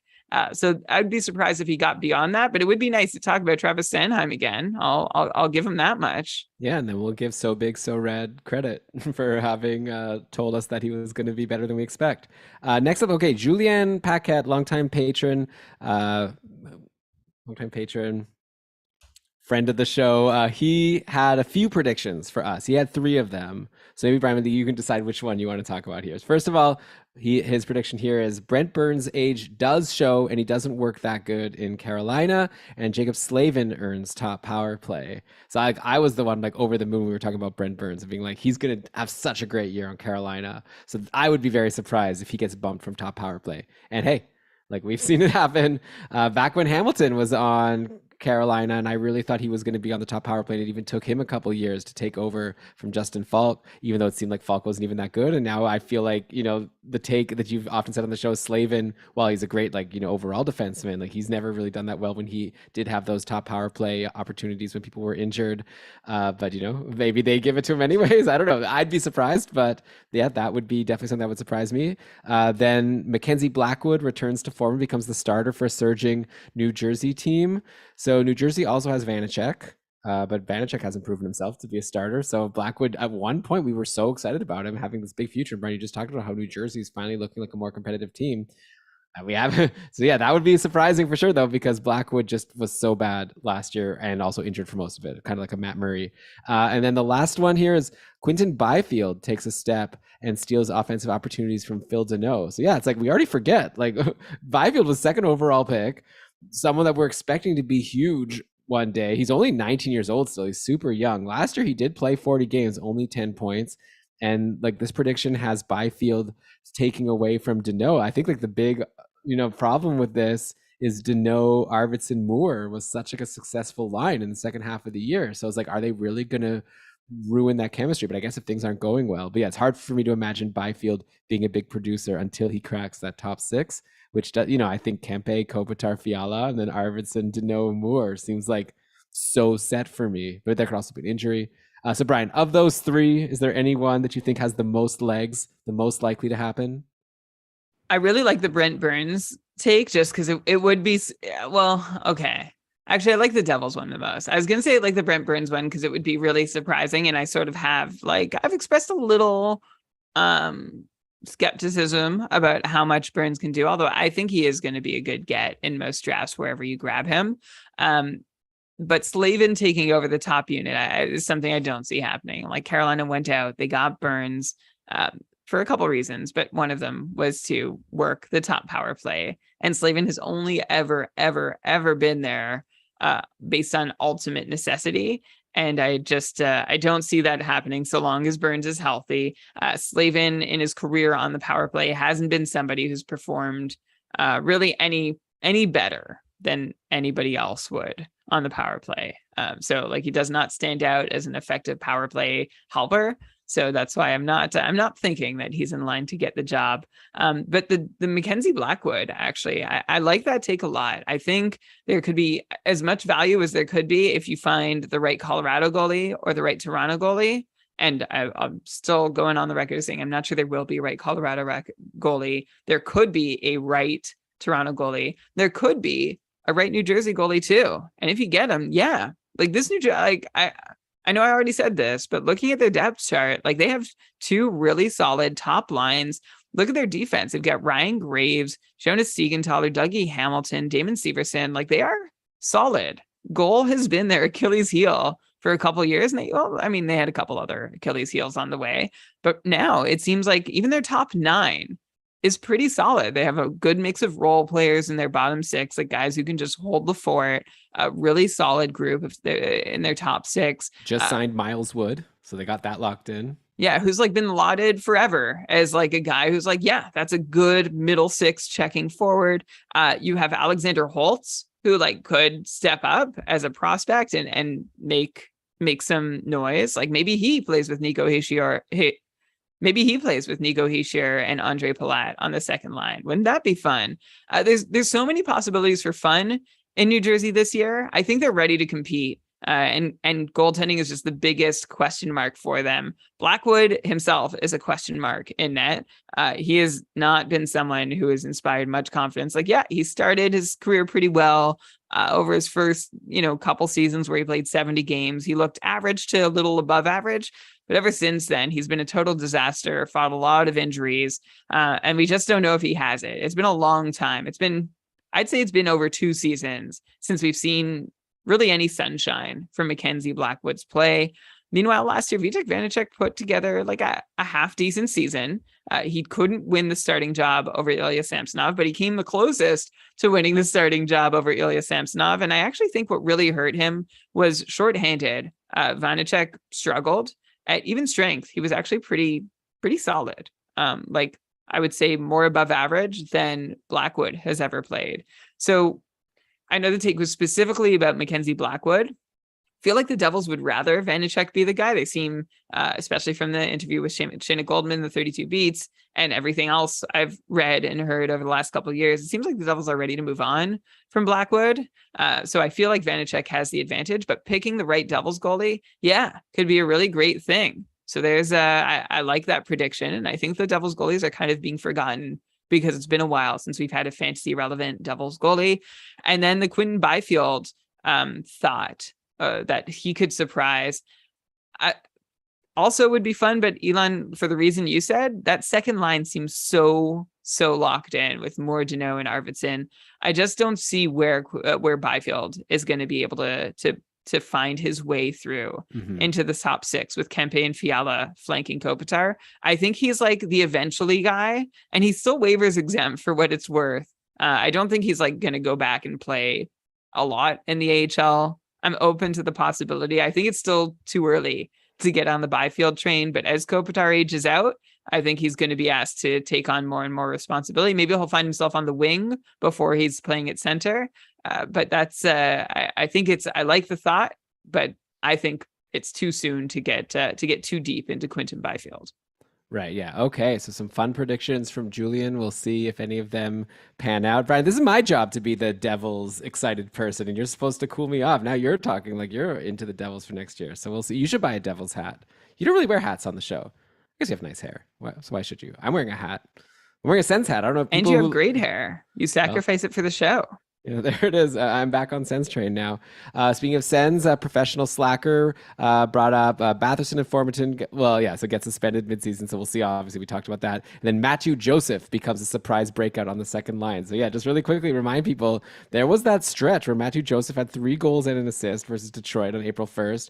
Then 3 assists versus Detroit in the next game. Then 2 assists in the next game. Then a goal versus Nashville in the next game. So like he got on the top line right at the end of the year and was great. Now there's like no room for him in the top 6. His fantasy value has been creamed by what Ottawa did getting DeBrincat and Giroux. But yeah, if there's injuries or suspensions, Matthew Joseph could be a player that very quickly rises up the depth chart and becomes very exciting once again. So hard to predict injuries and suspensions. But yeah, I think Joseph has shown that if given the opportunity, he could do something.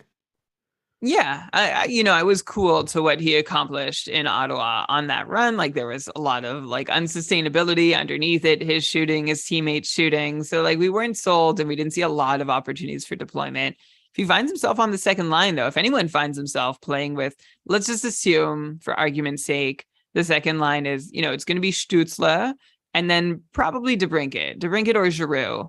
If you can play with 2 of those guys, I think you're in good shape to pick up some points. I don't see a power play role for him. I'm trying to like think, even if Ottawa runs like 2, like a 1A, 1B, if he's one of like the top 8 forwards, and I think he could sneak in there if Batherson and Formanton aren't in the picture. Formanton also a member of that 2018 Junior's team and also has not made any statement to clarify his standing in the whole thing. So yeah, I see room for Matthew Joseph. I like the idea. I don't get the sense that he's really built to fill a scoring role in the top six. I think he's like a good mid-six checker or even bottom six checker. Like that's the role he's playing in Tampa to success. Occasionally he did get bumped up and we're like, oh, look at this, Matthew Joseph playing with Kucherov. And he could deliver, one or two games at a time, but not for very long. But I like looking at the full picture of the Ottawa depth chart and wondering, is there anyone else who could sneak into that top six? Okay, so next up, Alex Claremont, who's also been in the chat for this show. Oh, I wanted to mention something about the chat, by the way. Kevin asked Sanheim over Ryan Ellis. So we sort of talked all about Philly and didn't even bring up Ryan Ellis. A reminder, like he's injured, right? And Charlie O'Connor, when I talked to him in the beat writer interview about Philly, was like, if Philly like kind of goes out, his prediction was if Philly goes out to get a defenseman, that's like especially like an offensive defenseman, so like they basically did with Tony DeAngelo, that might be a sign that Ryan Ellis is less likely to play. And actually Alex Claremont, whose prediction I was about to read, wrote that his Flyers obsessed fan friend thinks he might never play again. So obviously we don't know, but yeah, it sounds like for now we're just not going to take Ryan Ellis into account. So hopefully we're wrong and he'll play, but that's the plan. Anyways, that's what I'm thinking now. I might take him with my 17th or 18th pick and just pop him in IR and plan to burn a move to stream in someone, or maybe I can do it before moves start registering. But then if my IR ever gets full, I would drop him really quickly. I'm not optimistic that Ryan Ellis is going to be back and be an impact player this year. Yeah. Okay. So Alex's predictions. First of all, he suggested Marco Rossi will be top 6 by the end of the season, and his fantasy relevance by December is possible. So again, we'll talk to Victor. We'll talk all about prospects in another episode and like the rookies for next year. So hard to say what's going to happen, but definitely Marco Rossi, someone who was drafted super high and has a high pedigree and could be really good.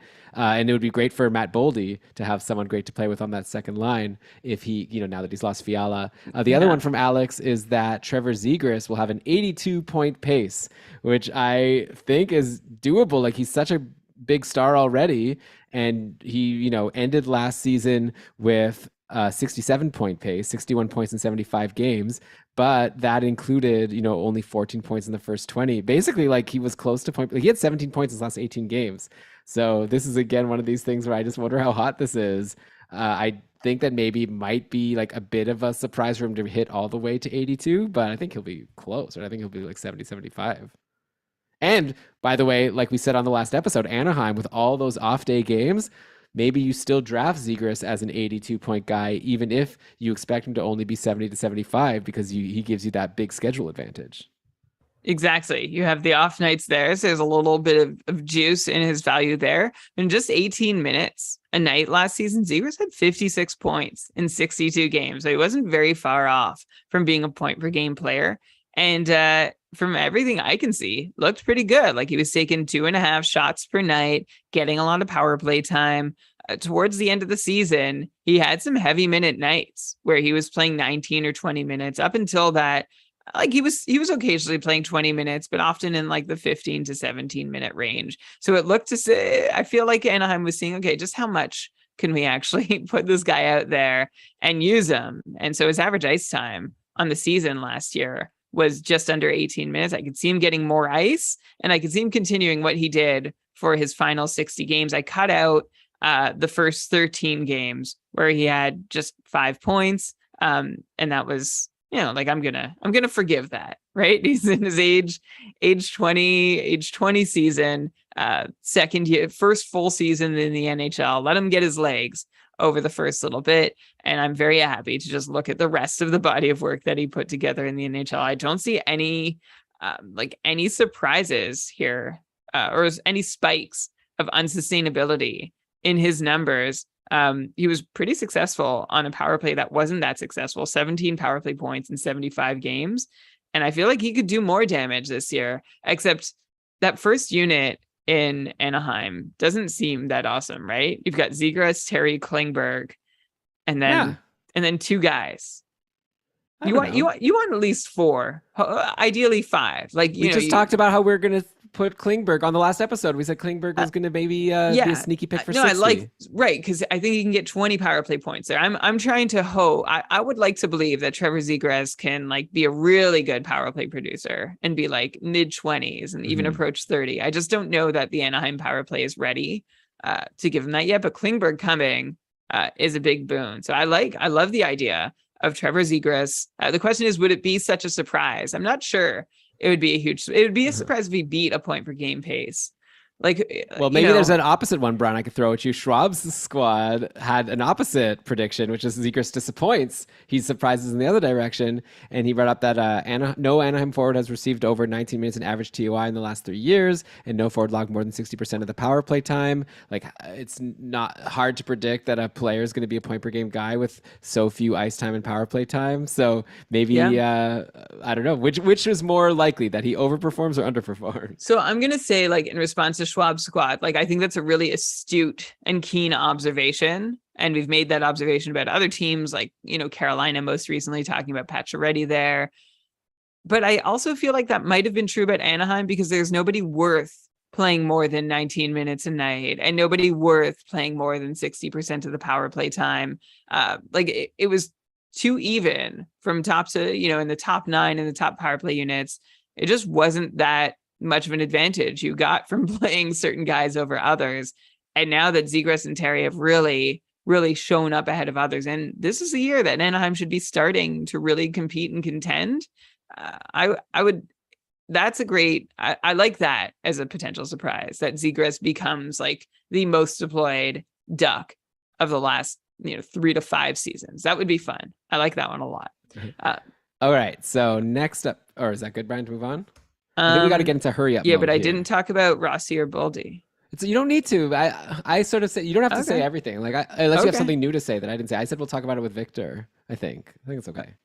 Yeah. Well, let me just do it really quick. Okay. And then back quickly to the Rossi and Boldy mentions. I like both of those. Like, I think Marco Rossi being like the darling, like one of the sleeper darlings last year, who disappointed and just never really played. I think this year could be a great moment for him to step up. And maybe this is, I think however you had him as a sleeper last season, you could have him the same way this season. I'm also keeping a keen eye on, Ryan Hartman and Matt Zuccarello. I feel like both those guys have done well with Kaprizov, but neither of them needs to be glued to him. So I don't think it's out of the realm of possibility that Marco Rossi ends up playing, if he proves capable, playing on the top line with Kirill Kaprizov at some point this season. So I like remembering that he exists. It was more of a mention, like when he was brought up for the show, that maybe he can play with Boldy, give Boldy someone to play with. But my surprise prediction is that he makes his way all the way up to the top line. Yeah, that would be huge for him. And yeah, welcome to America, Kaprizov, safely here. So any concerns people had about him, in the whole Russia situation, like, he's here and nothing to worry about. So that's good to hear. Okay, next prediction, we've got Phil again. Podkolzin paces for 60 plus points and finishes as a top 6 forward on the Canucks. I find this hard. Like, from my experience talking in the Vancouver beat writer interview episodes, it seems like Podkolzin is like a third liner, not really someone we can expect to have that role. But I guess it would be a surprise. He'd have to bump.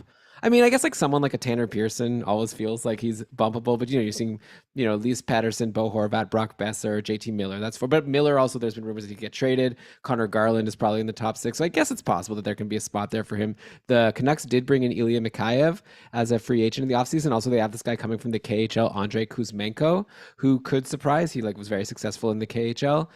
So yeah, there's obviously competition. I think Podkolzin was solid, did a decent job last year on the third line. Like Harman Dayal, I feel said he was good. I was well, was he a disappointment? He's no, he did what they expected. So I don't know. That would be interesting to see him do that. I don't see it, but I guess it would be very surprising for sure. I'll join you in the chorus if I don't see it. I think this is what Canucks fans wanted to see when he was drafted in the top 10 back in 2019, that he could be this bruising top 6 winger, a good two-way player who gets points. But I just, especially like you said, Elon, with Mikheyev in the picture, that feels like they brought him in to be what Podkolzin was supposed to, or might still be supposed to become. So he'll be an interesting one for you to run by, Victor, but I'm not holding my breath for Podkolzin to become a fantasy relevant player. Okay, so next up here, Jordan, one of my tier one competitors in Cupful, said not the hottest take considering the 32 beats episode, but I think Eichel will be a top 10 in Cupful scoring, and now he's just ruined his chance to get him in the auction because now we're all going to bid against him. But yeah, so Eichel obviously used to be a guy that you would take in the top 10 in fantasy and not think twice about it. And then last year we were super excited when he finally got traded to Vegas, and then it was looking like he was actually going to play, and then he did play.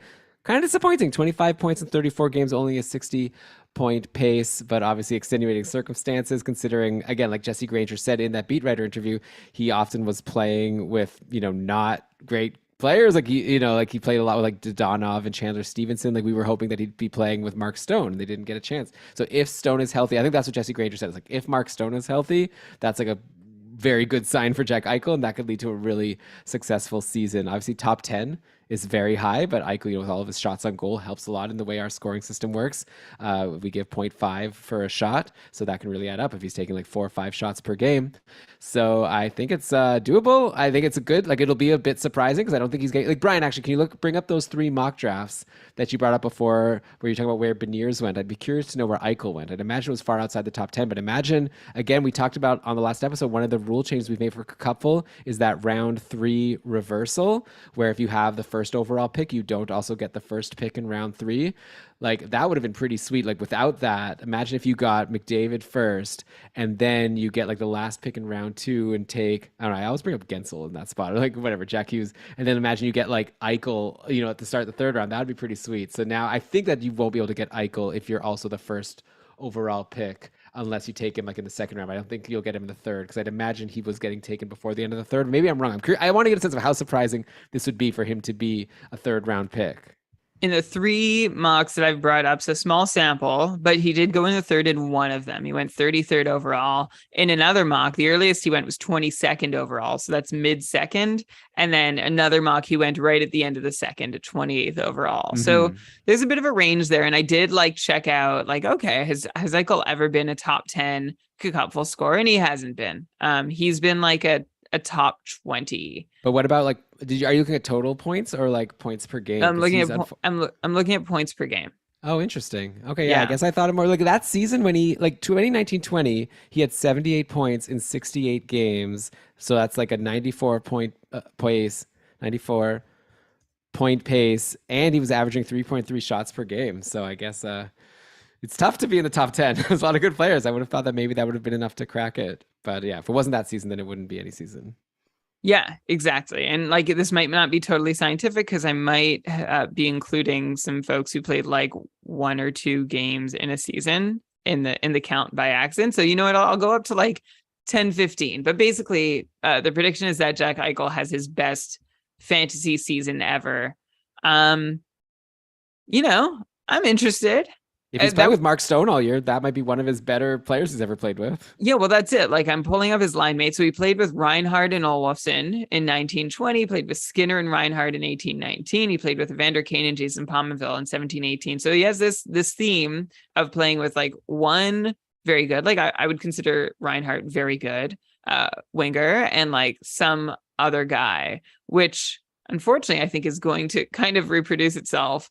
In Chandler Stevenson could be that one other guy here, but Mark Stone might be better than any of the guys he's played with before. Mark Stone is great at getting the puck, right? So if Mark Stone can take it away and dish to Eichel, we could be looking at a really great season for Eichel. So I like this take. I think it'd be fun to see if Mark Stone can elevate Jack Eichel to his best fantasy season ever. Yeah, Jordan, I think I'll be bidding. I mean, we'll see. We always do an episode where we live record the Cupful Tier 1 auction draft.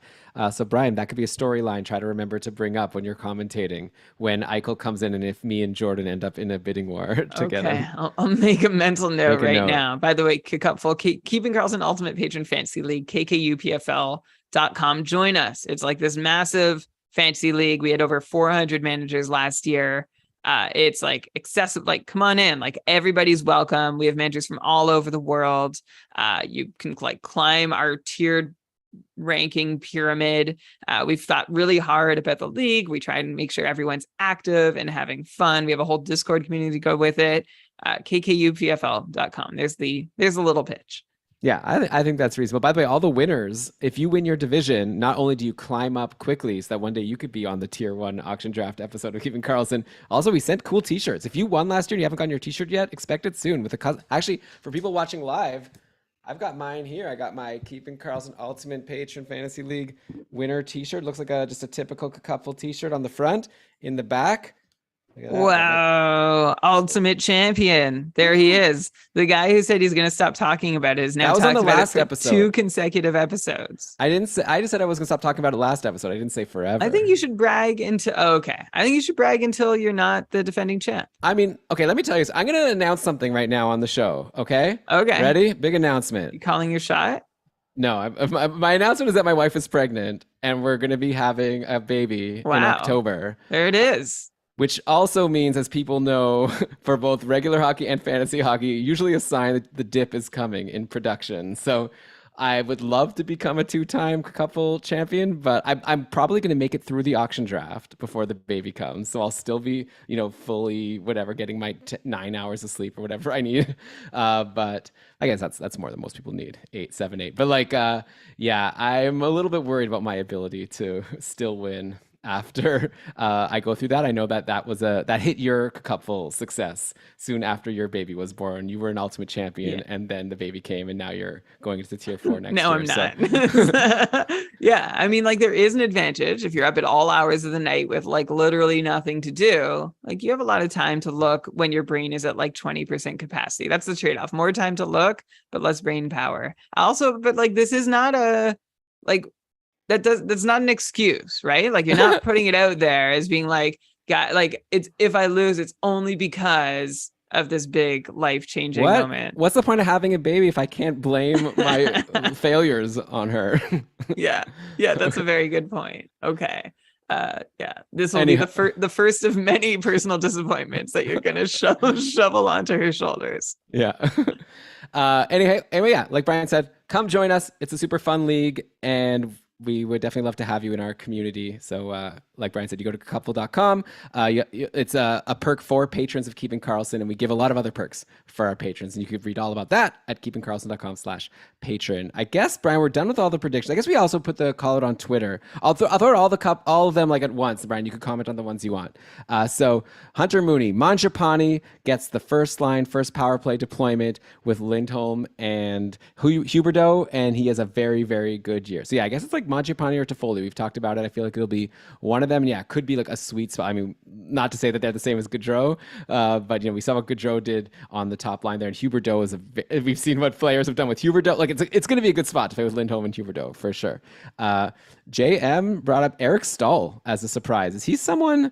So what is the rumor? Is there a rumor that Eric Stahl is going to play next year? I can't tell if it was tongue in cheek. I wrote back LOL, good one. He's on a professional tryout with the Panthers, right? Because they sign Mark, his brother, to a 1-year deal, and then he's coming along on a professional tryout, to be, I don't know, third or fourth. I feel maybe he's going to be Florida's Jason Spezza / Joe Thornton. Play be the veteran presence, play on the fourth line, bring all his captain skills and hockey knowledge.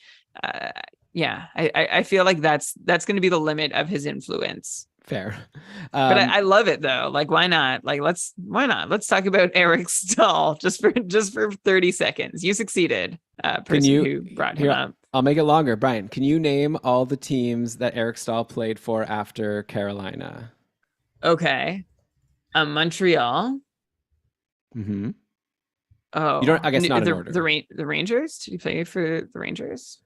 Yes, he did. He went to the Rangers at the trade deadline. It was a huge disappointment. 6 points in 20 games. He played with Minnesota. Yeah, and there's one more team. Oh, one more team. He started the season where he ended in Montreal. He started on another team. It was a team that had a few players that we were kind of excited about. Well, he got traded from Minnesota. Remember the trade? And for Marcus Johansson, Buffalo. Yeah, Buffalo. Yeah, you got it. Wow. Okay, was that a fun game? It was a fun game. Listeners, did you get that right? let us know at Keeping Karlsson. Okay. It's incredible how forgettable he's been with every other team. Like, I wonder if he wishes he would have stayed in Carolina. Hey, Maybe he I mean, couldn't. I don't know if it was his choice or not. he made money. I'm sure he's okay. And now maybe Yeah. he'll get a chance to play with Florida. He made Uh, $5 million less than Phil Kessel in his career, according to Cap Friendly.